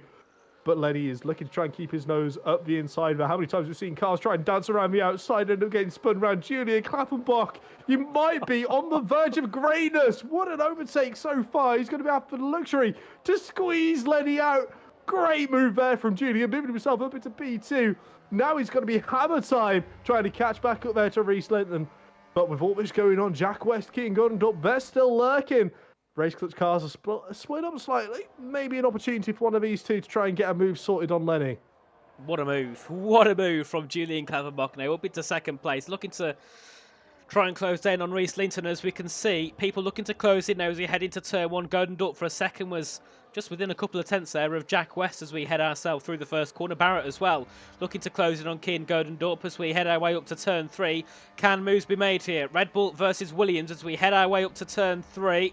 It looks like Declan's gaining in. He moves to the inside, but Keane also moves to the inside there and makes a move on Jack West. Bit of contact as they enter turn 3, and Jack comfortably covers that move off and keeps that P4 position for now. As we've got Hoffland and Leo Lund having a battle now down towards turn 4. And also, I've got to say, Leo Lund is making some superb moves, got brilliant pace, and he's slowly working his way through the field as we head down to turn 4. Looking to close in on Hoffland to make a move for P11. And then we'll be looking to close down on Nelson Alves, who's in the top 10 for TES. Yet again, TES looking to have a double top 10 finish. They're looking very strong yet again around what seems to be, I think, another street circuit. I think the last time they did well was back on one of the normal circuits, not the street ones. So it seems street circuits don't tend to be their favourite ones. So that's something to note throughout the season, isn't it, Josh? Yeah, it's something we can definitely keep an eye on and see if there's any other trends somewhat flowing that direction. But I will quickly just point out Declan Barrett. He's all over the back of Keane, but not pressurising Keane into, going defensive in any sort of manner. And it's the exact same thing Keane's doing with Jack, where they're just following each other, respecting the boundaries. Meanwhile, we've got Julian, who's taking whatever he can get, going towards the outside once again, up at turn 3, swooping round. Beautiful overtake there, once again from a young man who's clearly showing he's got a knack for these intermediate conditions. Perhaps a Rainmeister in the making. What a driver. What a driver Julian Klappenbach is. I mean, superb job so far. He's already got a half a second gap, 6 tenths to Reese Linton, and the gap was 6 tenths last lap. He made all that up and got an overtake within 1 lap. So, what a driver. What a driver he is. And now he can control this race the way he wants to. As long as he knows what's going to happen with the weather, he's in a superb position now just to continue going along and holding that race lead. As we can see, the car's looking to slowly start to spread out. A couple of gaps looking to form here as we can see, obviously, that gap there between Declan and Keane looking to extend just to over 4.5 tenths of a second.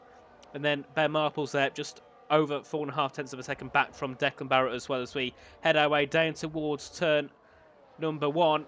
And we can see moves happening further behind there. Leo Lund looking to make a move ahead of Duncan Hoffland, but had to back off in the process, and now allows Tycho and Fabrizio to make a move. And that's one issue you've got to deal with around this circuit, that if you make a mistake going in for a move where it doesn't work, down the next couple of back straights, people can easily pick you off because it's so easy to gain time with the DRS around this track.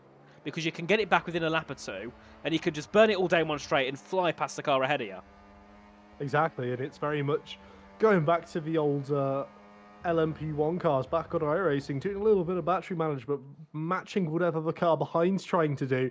And that's going to be replicated throughout the entire of this grid because they are all so close to one another that they can theoretically deploy a little bit of battery coming out of turn 1. And next thing you know, up by turn 4, you would have got the move done and you would be sailing slightly further ahead into the distance. But none of the drivers seem to be super committed to going for that very aggressive, out of the way, overtaking sort of strategy idea. Dylan, as well, in the YouTube chat, is begging for a couple crashes to happen. To be fair, I can't blame you. If my drivers were currently P8 and P18, I'd want something to happen slightly further up at the front, to throw a couple spanners in the works. Because so far, it looks like majority of these drivers seem to be locking down their positions as Angelo dives into the pit here, looking to go to a fresh set of intermediate tyres. And we saw, exact same as it was last year's game, when you go onto a new set of intermediate tyres, they are ridiculously quick, aren't they, Nathan? They are. It's a joke. It's just unfathomable. Normally, the tyre difference isn't as big. The time loss on tyre difference isn't as big as it was back on F123. But on the intermediate tyres, you can really tell a difference between the new and old ones. We saw it back in Monaco, where we had, I think, Max and Duncan separated by about 10 laps, and you could really see the difference. But on dry tyres, you don't see that difference as much. So it does seem that the Inters definitely have a bigger drop-off phase than some of the slick tyres, as we can see. Reece Linton, though, looking to close in yet again on the back of Julian Klaffenbach, and Lenny Pepinter also looking to close in as well as we head away into turn on. And we've had a disconnection for Nelson Alves and TES. Looking for a double top 10. They've had a disconnection, and Nelson's got to fall all the way down, because I think the AI is set on something like 80. So he's got to fall all the way back down now to possibly P17 before he can get back in. What a shame this is for Nelson Alves. What a shame. Yeah, absolutely. It's unfortunate, but it is one of the quirks of this game, so to say, is random disconnects at varied points during your time in the multiplayer lobby. As we do see Reece Linton looking for a move, goes up towards the inside. Julian not too interested in defending it, but this is where he's got to be careful, because he can't let Lenny Pepinter try and get a nose in, because if he ends up losing out another position to a race clutch driver, it'll be all back to some form of chess boxing, so to say, of trying to keep that position, trying to battle in a 2v1 scenario. But now he just finds himself in the middle of this sandwich. And, well, let's just say Zach Sweeney wouldn't be too happy if I called it a race clutch sandwich, because apparently it's not a white bread sandwich. It's one of his favourite sayings. Oh, sweet. Continue our through turn 8 to turn 9. Julian still a tenth and a half ahead of Lenny, but Lenny's closing in quickly here. This is where Reece can work together now with Lenny. They can back Julian off in a couple of the corners like turn 3, turn 1, and allow Lenny to get a decent run up towards some of those next braking zones, so he can look to try and make a move and fight for the lead of the race again, as Mirko Soriano makes a pit stop. We'll be going on to a brand new set of the intermediate tyres, as Fabrizio Donoso sets the fastest lap there at 1:11.775, as he's down in P12 at the moment, looking to make moves with Duncan Hoffland and Tiger Hardy. But we can see Pepinter looking to close in here ahead of Julian Klaffenbach. He goes to the inside. Reece keeps it to the outside there as we head our way into turn number 3. Can Julian defend? He will go for it for now. He will, of course, have that advantage on the straight line speed. He had a better exit now, which gives him a good advantage down to turn 4, and Jack West also looking to close in. He's waiting for these guys to argue so he can look through and make a move, but so far he's just sitting behind comfortably in P4, just waiting for the top 3 to have a scrap and just get his way through nicely, as we can see Liam Stevens having an argument with Tiger Hardy on the exit of turn 4. Oh, we do love a little bit of a non-verbal scrap, don't we? It's absolutely fantastic to see these drivers going hammer and tong through a lot of these very competitive, very tight, very uncharacteristically, let's say, overtaking opportunity sort of corners where you wouldn't necessarily expect any of these drivers to try and make any couple moves. But we are starting to see a couple of these cars decide to dive it back into the pits, trying to protect themselves, or maybe trying to initiate a bit of an undercut on the cars around them, because we have a couple laps away from a halfway point of this race, 3 laps to go. But given that being said, lighter fuel loads, less tyre deg, potential to get the most out of the tyres in the second stint. Race clutch, fair splitting the strategy slightly.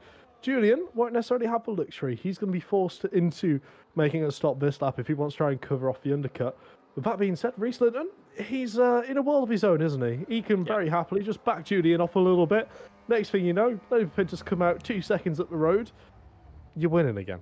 Yeah, these two at the moment are leading by a decent chunk to Jack Weston and, of course, Keane a little bit further back. But they are definitely the two fastest on the grid, I think, at the moment. As Lenny Pepinto making a move ahead of Liam Parnell as they head their way down to turn number 4.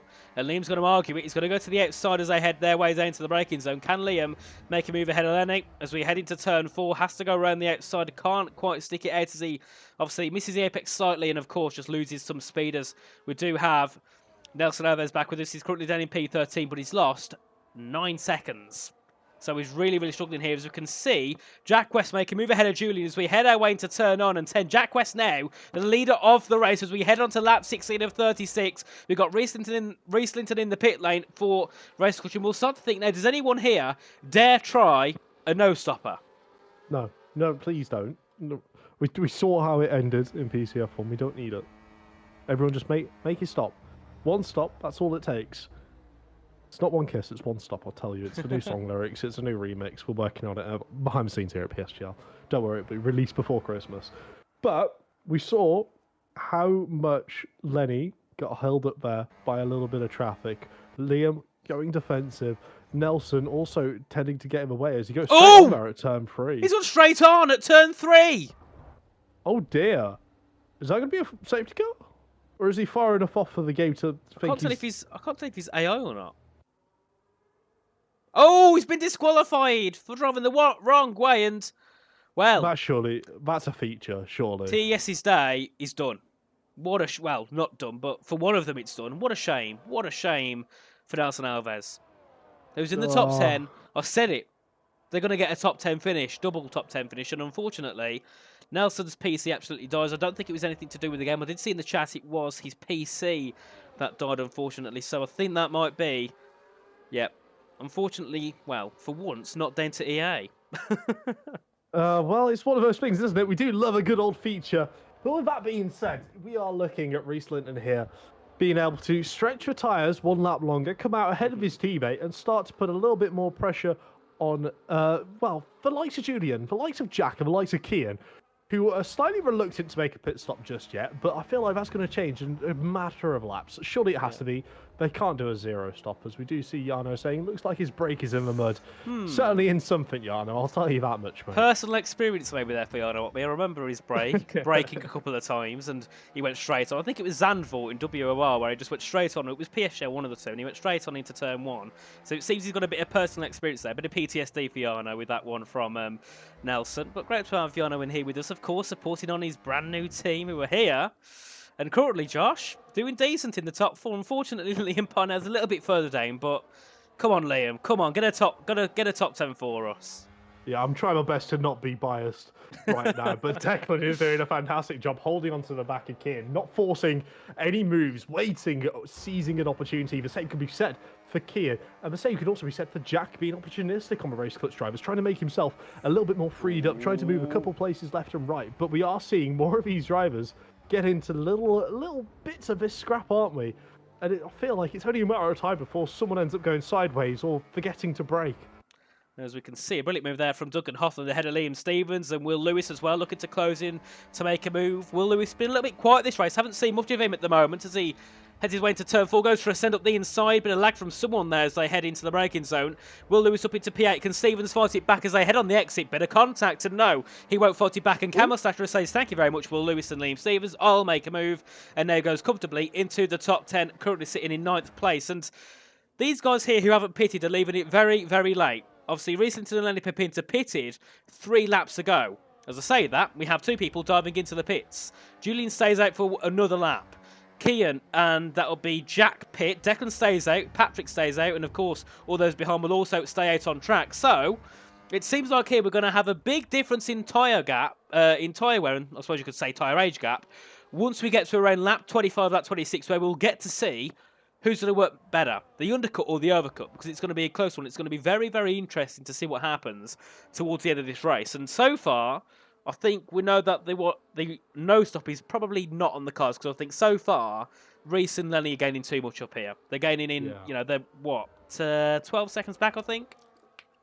Yeah, roughly around that. Personally, I would go for the corner cut instead of an over or an undercut, but then again, there's a reason I don't race, let's be honest here. But Product Producer has a great statement in chat saying, your Alkali sees Nelson's PC. I don't think Yeah. Nelson's part of Haas, but you never know. No. End of the day, he might be stopped from ever leaving, well, the Netherlands, I suppose. But at the end of the day, it's one of those things where we will just have to keep a special eye out for a couple of these drivers who are on refresher tyres. The likes of Jack West, who made a brilliant move there on Ben Marples to get himself back up into P12. But he does have these cars in front he's got to contend with. Tycho Hardy, Angelo, Mirko, Lenny. How much is he going to be able to really close up and chase onto the back of these race clutch cars? Considering the cars who have pitted earlier, their tyres, yeah, they'll be going off. But at the same time, if they're able to hold them back for maybe 1 or 2 extra laps, you would be looking at potentially being able to hold onto that position for slightly longer, as we do see Julian, Declan all diving it into the pits now. So hopefully it will only be a matter of time before Patrick dives it into the pits, because the last thing I want to see is anyone's tyres popping. Certainly, and at the moment, only 2 drivers haven't pitted, being Liam Parnell and Patrick Sheepos. Everyone else has made their pit stop onto a brand new set of the intermediate tyres. So now the question is, how long does it take for Julian, Jack, Kian, all those guys, Declan as well, fighting for the lead? How long does it take for those guys to catch back up to Lenny and Reese, who are currently sitting around? We'll have a look at the gap to leader here. That's not the gap to leader, that's the lap data. We can see at the moment it's around 8 seconds between Linton and Klaffenbach. So a lot of time is needed to be gained here for Julian, and also a lot of moves needs to be made. So the next 16 laps could be rather interesting here, but the game is still in it for anyone here, I think, as long as you know you've got the pace to win in the wet. As Patrick does dive it into the pits, and Ferrari currently sitting P1 now, he'll drop down to around P18, I think, behind his teammate. It's not going Ferrari's way at all, is it, today? Definitely not what they would have wanted. And they're championship leaders. They can't afford to be having races like this. Yeah, it's unfortunate, isn't it, to see not necessarily getting off on the strongest foot. But how many times have we said that before, where a certain team has a bit of a rough race, and the next race they bounce back, and it's absolutely electrifying. It can very much be one of those scenarios. But the most important thing is for all these drivers on the grid to finish the race, as we are seeing loads of battles squabbling. We got Keaton looking to try and send it around the outside. Jack West up the inside. Again, left, right, and centre. Angelo doesn't really know where to put his car, does he? He doesn't know where to go. There's cars going for him left, right and centre. We've got Leo Lund as well, who is looking to close in to make a move. Keane's on the outside of Angelo, heading into turn number 4. Angelo's on the inside, Keane on the outside. Leo Lund nearly tapping the back of Angelo as we head our way through turn 4 and 5 into turn 6 now. Lund's going to go to the inside if he can into turn 6. A brilliant move from Leo Lund, who gets past Angelo. And remember, guys, Leo Lund started down, I think, in around P12, P13. He's now in the top 7 and pretty much with the train that is one trying away from the leaders. Superb here from Leo Lund as we head our way into turn 9 and turn 10, and the gap between Lenny and Mirko is also increasing, but the gap between Julian and Mirko is decreasing heavily. Julian's within 3/10 of Leo Lund here. He's looking to close in. He's already, what's that, 7 seconds back. He's gained a second in a lap. I mean, we saw it early in the race, right, didn't we? How much Julian was sort of willing to chuck the car into the corner, sacrifice a bit of extra tyre wear in order to get a couple of these positions.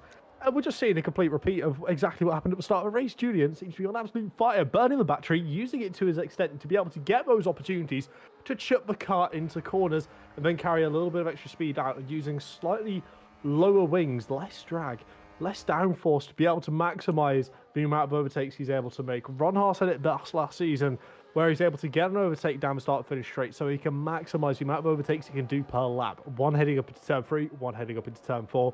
Julian seems to be going for a very similar approach here this time round. Of course, and they're looking to close in on the back of Keane Godendorp as we head our way through turn 8. He's not going to go through into turn 9. He's not close enough either, but I'm sure if he was, he would have certainly went for the overtake as we head our way around into the penultimate corner and then into the final corner to begin lap 23 of 36, the gap between the leaders. And it's came down by another second on this lap. So Pepinter and Linton haven't got to really worry about any others, but they've got to worry about Klaffenbach here because he's gaining in quickly. He's making moves, which is not something many others are really doing, as Jack West is looking to close in here on Tycho Hardy as we head our way up to turn 3. Can Jack make a move ahead of Tycho? He's going to go to the inside. 4 lap versus 8 lap old tyres has a lot more of an advantage here than Tycho Hardy. Gets a move done up into P4, goes Jack West. Now, what can Keane and Julian do, because they're all going to battle here for position down to turn 4. Julian's looking to go to the inside, as well as Keane is, and as well as Jack West on Mirko Soriano as we head our way to turn 4. Jack West is on the outside of Mirko, looking to try and take P3. I think he does take P3 away, and now we've got a 3-wide battle into turn number 6 as Julian goes around the outside of Tycho and then looking to make a move, and then he gets hit by his own teammate heading into turn 6 as Keane pushes him a little bit wide and still keeps that P5. And Julian certainly won't be happy with that one, and will be looking even more to make that move ahead of Keane Golendorp. Absolutely, and it's all falling into race clutches. Oh! Oh, well, no. No, It certainly is. Let alone the battling they're all having. Not only lost him a second battle lap, 3-second time penalty for Julian Klappenbach. That's not what he's looking for, believe it or not. I know it's a very obvious statement, but he's looking to try and close back up to a race clutch. Now, not only has he got to catch up to the back of a race clutch, but build a 3-second gap between the rest of the field to even guarantee himself a P3, which could be so difficult, especially in these treacherous conditions. it certainly can, as Tycho Hardy there makes a move ahead of Leo Lundell. It's more Leo Lund making a move ahead of Tycho Hardy into P7 and goes to Vloche Academy driver, and I've got to say, outstanding performance here from Leo Lund. Superb job so far into P7 as Duncan Hoffland goes up into P14 ahead of Liam Stevens as they head into turn 4. And I've got to say, definitely not been Aston Martin's day here. Fabi's running in P9, but Duncan down in P14, of course, has to make many moves to get back into the top 10. But one man that will not be happy is Julian Klappenbach here in such a good position. Makes a mistake, gets a 3-second penalty, and now he's going to have no chance of getting a race victory here tonight, as we can see Mirko defend ahead of Julian as they head their way into turn on and 10. And now, the thing that Mirko and Jack have to their advantage is they know that Julian's been going wide, and they know he's probably got more than 3 warnings here. So they can make him make mistakes and give him more penalties. It's a possibility here. It's going to be hard, but it's possible to do. Yeah, it can certainly somewhat start flowing that way. Once you pick up one, it's so easy to get a couple of extra warnings. All it'll take is a couple slight miscalculations, slight errors, and it can be so easy once 1 or 2 of them start creeping it in. That the floodgates open, so to speak, and next thing you know, you're getting drowned in penalty warnings, or at least that tends to happen to me. But then again, these drivers, they're not built like a normal person, are they? They're quite literally sim racing aliens. Their brain doesn't operate the same as a normal person's. They'll pick up a penalty, brush it off like it's absolutely nothing, and continue with the hard work. And that's exactly what Julian Klappenbach is showing us right now, with a brilliant overtake there on Mirko Soriano. Next up on his list, Jack West in P3, and then he's going to have to try and scurry himself 3 seconds up the road. Is it possible? Is it feasible with 11 laps to go? Of course. I feel like you'd be slightly misinformed if you said it wasn't possible anymore. But Tycho Hardy looking to dive it back into the pits, opting for a 2-stop. Interesting here from Tycho Hardy. Thinks that he needs to go in again. He will go in again. And we'll see what he chooses to go on. We'll stick with Hardy here, as we can see Gordon up there looking to make a move ahead of Soriano. But what will Tycho Hardy go on to? It will be a new set of intermediate tyres. So, a bit of an odd strategy there from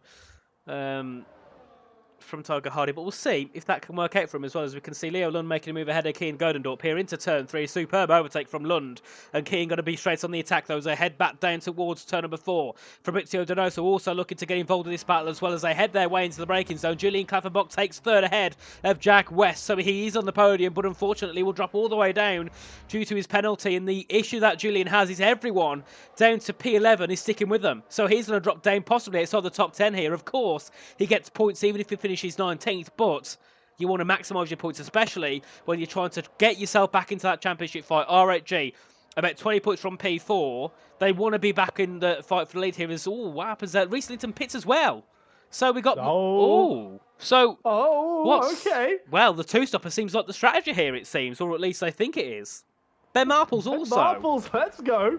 Right, a 2-stop race. Let's see what we're going to be able to crack on with here. Let's see how much we're going to be able to gain. And just to confirm, because I'm seeing a couple murmurs in chat, Jarno, of course, joined Red Bull. He will be racing for Red Bull Sim Racing here in E-Series. It'll just be down to when he's going to be put into the lineup.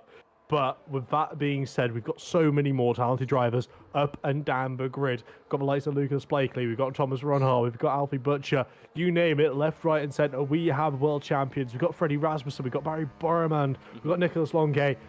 No matter where you look, every single one of these teams has got some form of certified race winner, dominant. Royalty. It's fantastic. Genuinely. Sim racing royalty, left, right, and centre. David Hanitzer. I mean, at this point, I feel like you could probably make a decent enough argument. Okay, yeah, and also Dylan, but we said royalty. Come on, Connor. But Lenny Pinter at this point, I feel like you could even make an argument for. But Lenny's also dived into the pits. I'm interested to know, Dylan, you're our man on the ground in the YouTube chat. Would you go in for a two-stopper around here? Simple yes or no? Well, it seems like that is a strategy here favoured by a few drivers on the grid. Ben Marples, Reese Linton, Tycho Harley, Pinter, Shimon Lekomsky, and Parnell, of course, but he just pitted really late. So this is interesting now of what could happen, but I'm excited here. I'm really excited to see what can happen here because this race could easily topple over for Race Switch, but it could also really bite Julian, Jack, Mirko in the backside if they don't make a pit stop. As we can see Leo Lund into P3, a man on a charge, an unstoppable driver here at the moment, Leo Lund. Fabrizio Donoso up into P4 as well, doing a brilliant job for Aston Martin, but Mirko's on the attack. Keane Godendorp as well, looking to make a move ahead of one. Can he make a move ahead of two? He can't, as that's going to be Mirko going around the outside, trying to get back ahead of Fabrizio Donoso, but Donoso will shut the door, has better traction, and gets that P4 place, and Keane Godendorp there, slides up the inside, tries to get P5 away from Mirko, but Mirko yet again up the inside, gets to move ahead of Keane, but Keane's going to have to hang it around the outside, back up the inside at turn number 8, has a bit of a snap, oh, and that's going to be Mirko being collected by Sipos heading out of turn 8, and luckily one of them doesn't end up in the wall, because that could have easily happened, and that was a scary moment, especially for Sipos and Mirko there. Again, you would think former Ferrari driver against newest Ferrari recruit coming together, having a bit of contact. It's not exactly the sort of look you would want to put out there, but with all that being said, we do have to keep in mind that drivers who have gone into the pit are looking to get on an absolute charge. Reese Linton, prime example of that, almost up towards the back of Camille Statura. Question remains, will Julian, Jack, Leo, Fabrizio, Kian, Declan decide to go back into the pits, or are they going to be looking to stick it out on a one-stop? Because I think either way it could be very much viable, but at the same time you will have to work and have some level of cohesion with the cars around you, the ones you're sharing the track with, in order to make sure you're making it as difficult as possible for both Reese, Lenny, Tycho, Angelo, Ben to try and get through, and that's going to be something you all have to be on the same page for.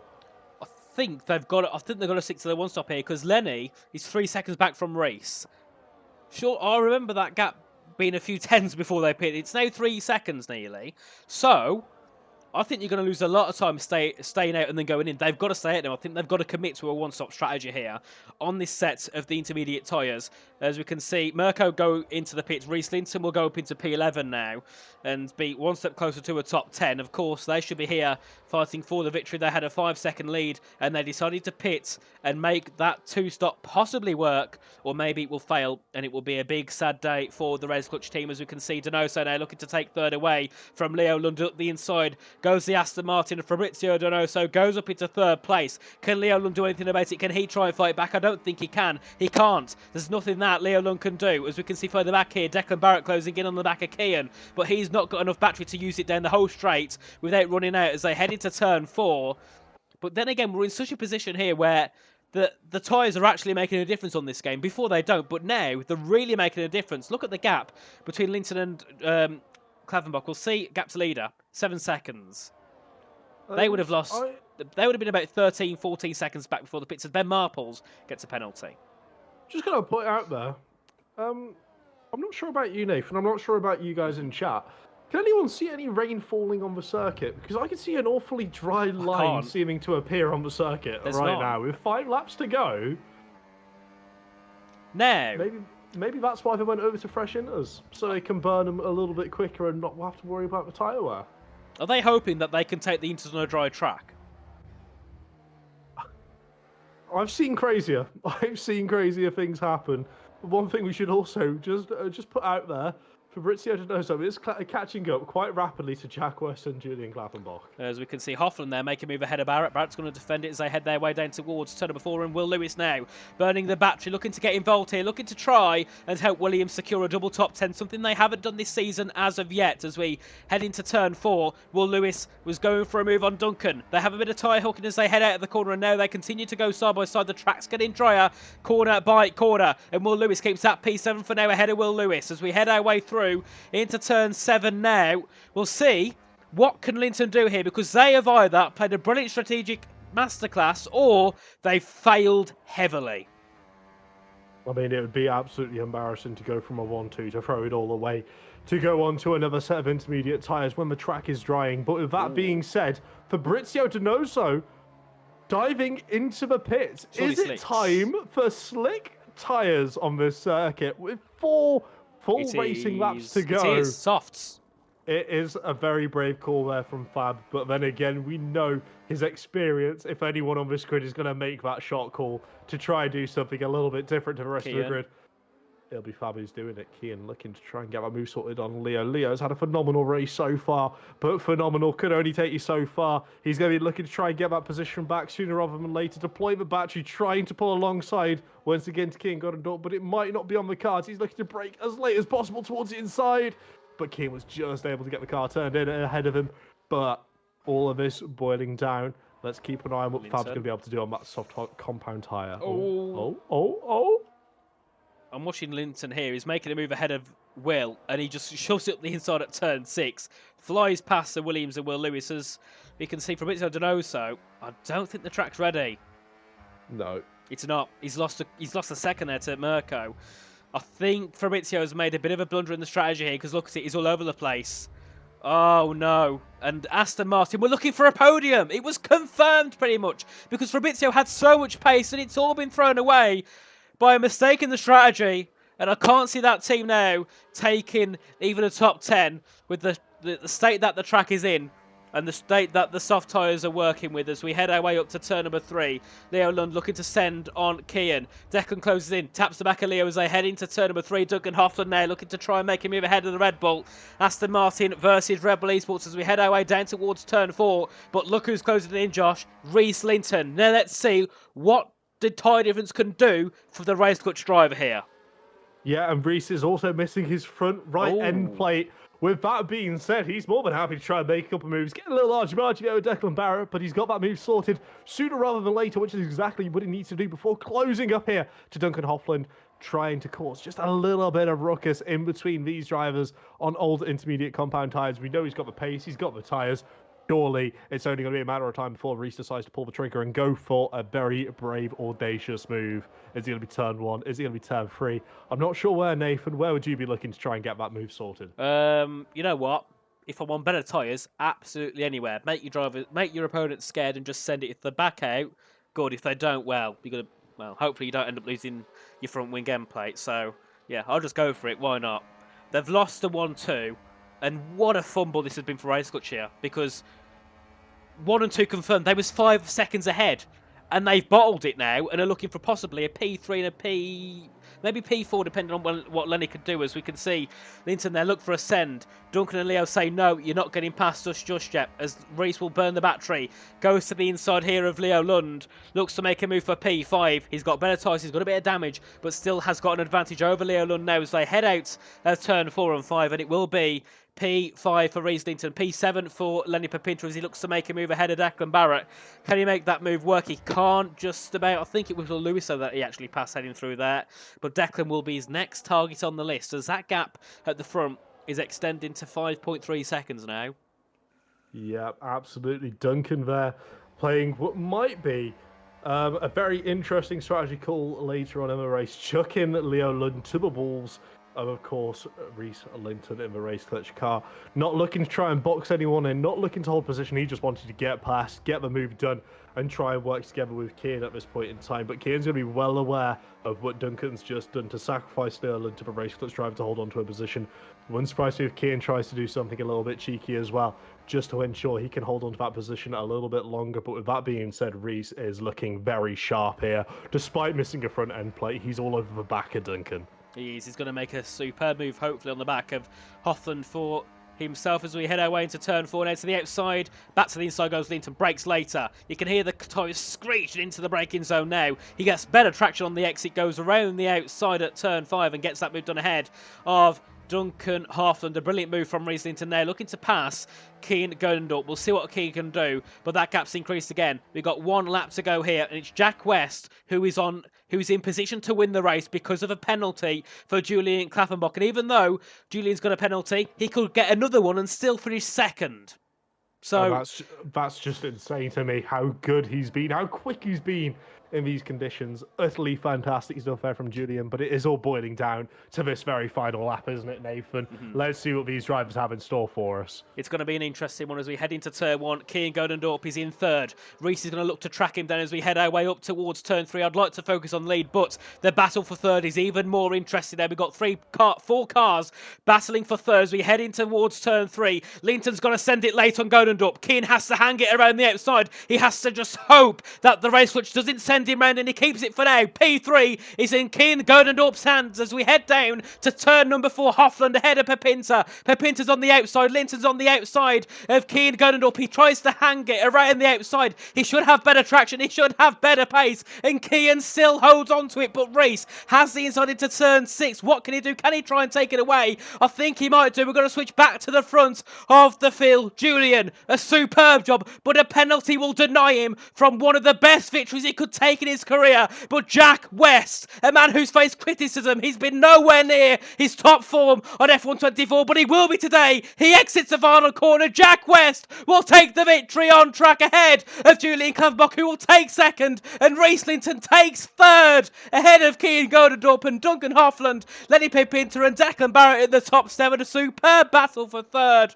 But in the end, this race has so many memories and stories to take away. Some good and some bad. But Race Clutch will be kicking themselves. Someone's going to be having a pay decrease for this week because they bottled a 1-2 and they was leading by 5 seconds. 5 seconds. What a time to bottle a 1-2 as well. Don't want to end up, kicking the dog while it's already down. But at the same time, both of your championship rivals seemingly struggling, having one car well and truly off the pace. With all that being said, not being able to capitalise on it to the most of their achievements, but the drivers who were able to capitalise on it, let's just say they've done a fantastic job. What a race. Jack West. Simply fantastic. And Aston Martin, Fabrizio Donoso.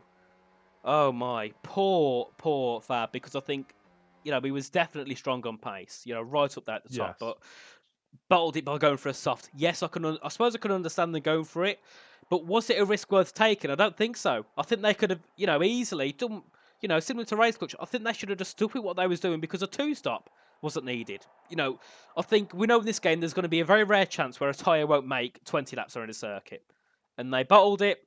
They went for something different, but they still get a podium. That is the key part. They will still gain on some of their championship rivals, but we can see the final classification. It will be Jack West, who wins ahead of Julian Klaffenbach in second, Reese Linton in third, Kian Godendorp in fourth, followed by Duncan Hoffland in the top 5. Then we have Lenny Pepinter, Declan Barrett, Leo Lund, Will Lewis and Liam Stevens in the top 10. Then we have Callum Satchera, Tiger Hardy, Patrick Sheepos, Angelo D'Ortenzio, Marcus Soriano, Ben Marples, Shimon Lekomsky, Liam Parnell, and Fabrizio Donoso being your top 19 classified, and Nelson Alves having a DNF after a PC issue earlier on in the race. But Jack, Julian, Reese, the top 3. Going into this, none of them were on pole. Lenny Pepinter was the favourite, and he comes home P6. Yeah, and you sit there and you think, right, okay, how has all this happened? How have we had so many different drivers making moves? Duncan had a fantastic race, getting himself slightly further up the order. I think he started P9 and ended up coming home in, what was it, P4, P5? Fantastic stuff to be able to pick the most out of the opportunities handed him. And really try and maximise the points for an Aston Martin team, which, let's be quite honest, they've been doing pretty decent in the standings. But with that being said, a couple extra points here and there certainly won't go awry and certainly won't harm them in any sort of manner. But again, driver of the day, it's got to go down to one person. It's the man who just seemingly had so much pace in the intermediate conditions. For me, it's got to go to Julian. Absolutely outrageous. I've got to agree as well. I think I don't really like to say the same as you, Josh, but I think there's nothing we can say against it because I know Jack West won it. We know when he did a superb job, but without the penalty, Julian would have won it by over a second. He would have won it by over 7 seconds, I think, to third, which is superb. But it's got to be Julian and Jack our top 2. I know there was top 2 in the race, but there was no one was anywhere near them. They was that far ahead of the rest of the field. Nothing could stop them, and we'll have a chat with Julian as he's going to pop himself up into the interview room. We'll drag him up very shortly and we'll have a quick word with Julian. So, Julian, can you hear us? I can hear you guys, yeah. So, first of all, I want to ask one question. Yeah. Is the penalty removable? Unfortunately not. So Yeah. so close, but regardless of the penalty, you still got P2, but your pace was electric. At the start, you was making moves left, right, and centre, and at the end, you was extending Jaguars, but you was also extending a 7-second gap from third. How come your pace was so good today? Was it a difference in setup, you think, to the others, or was it just this track and the car and the wet helped you? Actually, I don't know. I've not done any yet practice before this races.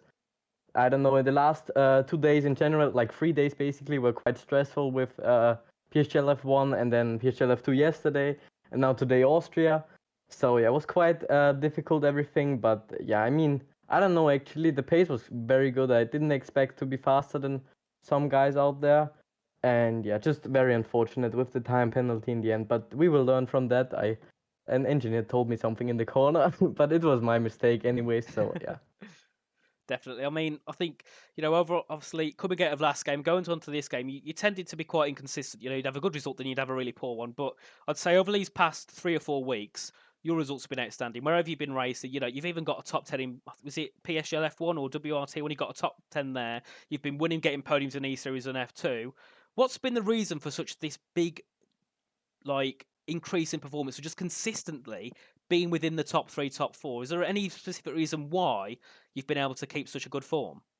I guess it's just in general the fact that when you're always like trying to be at the top, you at one point like last game, for example, in the end I kinda was always trying to get to the top of the grid, but then like not quite thinking about the smaller things in a race.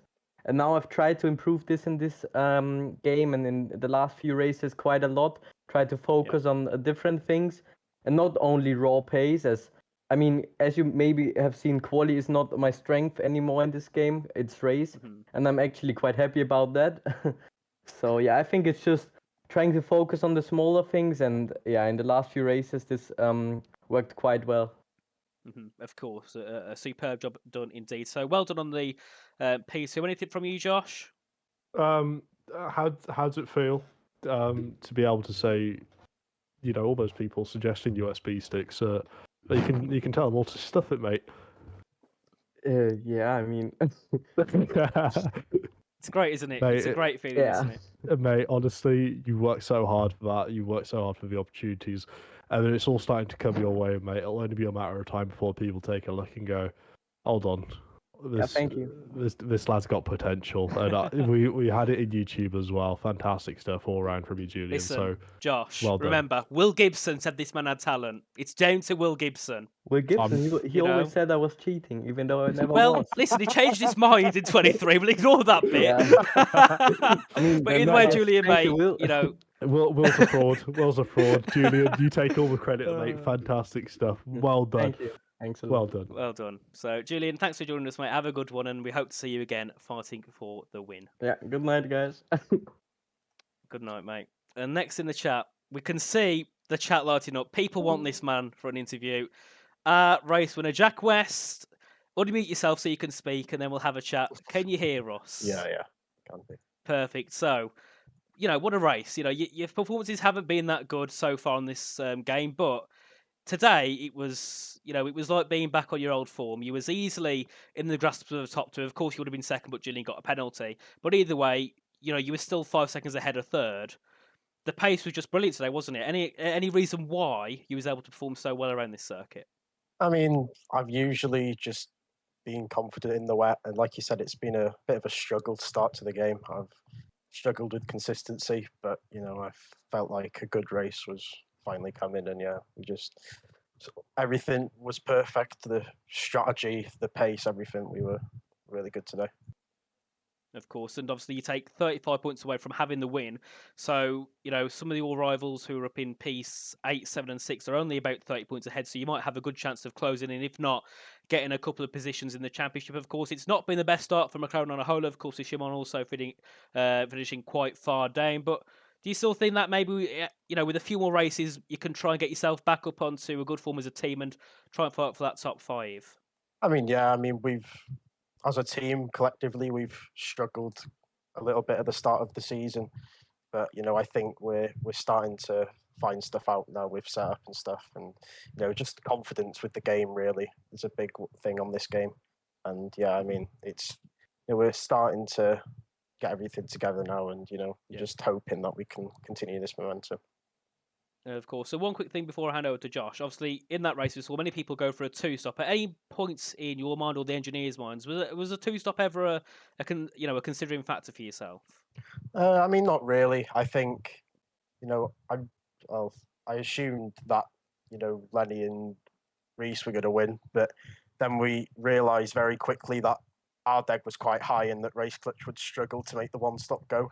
So we were very kind of confused really to see the pit so early, considering how high the deck was, and we had a feeling that even if they went to the two-stop, they weren't going to catch us, and we saw they got stuck in the traffic fighting. So we were always confident with the strategy we were going to do. It was just about executing it, not getting a penalty, and keeping on the track. Definitely, which you did a superb job at. So that's all from me. Well done on the victory. Anything from you, Josh? Yes, we've got a couple questions from the YouTube chat. Not necessarily to do about the race, so you can take a little breather here, Jack. What are your thoughts on a bacon sandwich? Bacon sandwich, it's a go-to. Go-to. My usual go-to. Solid choice. Are the chicken nuggets ready? The chicken nuggets are ready. I had a Mackey's actually in the middle of Q1, so yeah, they were ready. Solid. Well, brilliant. Then we also got Lucas Bloom, and I will name and shame for this one. Can Jack give us his thoughts on bottling pole? No thoughts. No thoughts. No thoughts. Lucas, shame on you. It wasn't a bottle. End of the day, he's walked away. Dare I say, race winner, and you kept your notes clean. You didn't get the penalty. That's the key part. So, going from Jeddah, right, where you ended up getting a little bit of backlash for driving, causing an incident, which I don't necessarily still think was entirely your fault. It was an unfortunate circumstance. To being able to say you're a winner here in E-Series, builds into that momentum. It's building up. It's continuing. Are we going to see any more of you throughout the course of this season? And if so, we're going to be able to interview you again on the podium, because I'd quite like to know more about your diet, mate. Bacon sandwich, chicken nuggets, solid. Yeah, mate, solid diet. No, I mean, I think, yeah, like I said, it's just about building that momentum and consistency, which, hopefully now we can start doing, and just focusing on the rest of the season. Brilliant, lovely stuff. That's all from me, Jack. Once again, congratulations. Enjoy it. Take a big sigh, a big breath of release, and enjoy if you've got any chicken nuggets left. If you've got a couple, can you pass one or two to me and Nathan, because we're starving over here. Thanks. Have a good one, mate. Have a good one. So we'll head our way back over to the intermission screen. And Josh, what a race we had. What a race around Austria. And it wasn't the fact we had battling every single lap at all times. It was just, I don't know what it felt, but the vibes were just so good throughout that race. It just felt like it was going to be a good race. We had so many different things going on. You had so many things to be watching at the same time. It was just, you think a typical F1, just eventful overall, not just at the front, but everywhere. And seeing people do different things, trying things that didn't work. It's nice in a way because it shows that, yet again, we're having some mix-up in strategies, and drivers are trying different things, and they're not just robots and doing the same thing. Yeah, it's nice to see as well.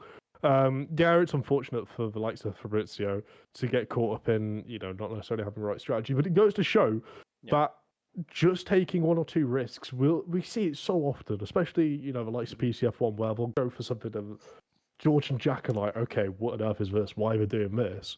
But it works out brilliantly, and it is very much the other side of that. We don't necessarily see as much. Fabrizio tried something a little different, tried to go out the way. Unfortunately, it didn't work for him, but silver lining, got the fastest lap of the day, proved they had the pace to battle out the front, hold the pace. It's less of a what could have been and more of a what are we going to take learning-wise over into round 6. And for me, that's going to be one of the key things that I think a lot of people are going to take away from this with the mixed conditions. It's something I'm very eager to somewhat see how they're going to kind of navigate it a little bit. Mm-hmm. Certainly, and I think with this race, race which might actually take the lead of the championship, or at least be very close to it. So yes, it might have been a bit of a failure, but they've still gained on it, and they've still got themselves into a position where they can now easily be within that grasp of having the championship lead. But before we head off, we'll have a quick look at the calendar and see where we're off to next. Whoa. And it will be Belgium. Oh, what a track. What Belgium, a we're off track. to next. And I mean, we've seen many races there, and yet again, the battling is always brilliant around that track, isn't it, Yeah. Josh? I don't think I've ever commentated over a bad Belgium Grand Prix. And I've got to say, it's probably the track I've commentated over the most, I I think. mean, there's a reason why it's a fan favourite. It's got the history. It's got the great quality racing you look for, and it's not. It's again another circuit which isn't entirely reliant on DRS. Yes, it makes it easier. Yes, it's helpful. But like you saw here tonight, the drivers weren't reliant on it. When the wet weather came out, we were still able to race. We were still able to pull off blinding performances. And I feel like that can be said for a lot of the tracks coming up as well. We do have an absolutely stacked lineup here, not only of drivers, not only of tracks during the first half of the season, but also the second half of the season. It's something I cannot wait to dig into next week and really try and find out a little bit more about what these drivers are really going to be able to extract from this overall package we've got here at E Series, because it should be absolutely electrifying. I mean, we're now going into the second half of the season. We've had a brilliant opening half, and we've got a championship fight, which is easily going to be 4-way, maybe even 5 or 6-way, depending how these next rounds go. But we've got Belgium, Imola, Silverstone, Las Vegas, and Bahrain. 5 tracks which are brilliant and always perform well and have brilliant battling. The only one which you could argue doesn't is Imola, because of it being quite old school, quite tight and narrow. But Britain, you can battle around nearly every corner. Las Vegas is just chaos, and Bahrain again is just a track which always delivers. So we've got a brilliant second half of the season to go. I can't wait. Josh can't wait. The teams probably can, because they're going to be stressed like hell. But I'm sure the viewers also can't wait for that as well. So, guys, make sure to tune in next week for round 6 at Belgium. Of course, make sure to tune in for PCF1. And then, of course, on Thursday, you have F2 through to F5 or F4. And then, of course, on the Mondays, you have all the PlayStation tiers. So make sure to tune into those, guys, because wherever you look, PSGL has got action, and it's always brilliant. No matter what tier, tier 1, tier 10, tier 50, there's always going to be brilliant action on your screen. So make sure to check out whenever you see us go live, head over to there. Of course, make sure to subscribe, get the notification bell on as well, so you can get notified when we go live, and definitely not miss any of the action. So that's all from us for tonight. Josh, thanks for being alongside me, and of course, thanks to everybody in the chat for viewing in. It's been a superb race, and we'll be back next week for Belgium, where the action will kick off once again. So for now, have a good one, guys, and we'll see you next Friday. Good night.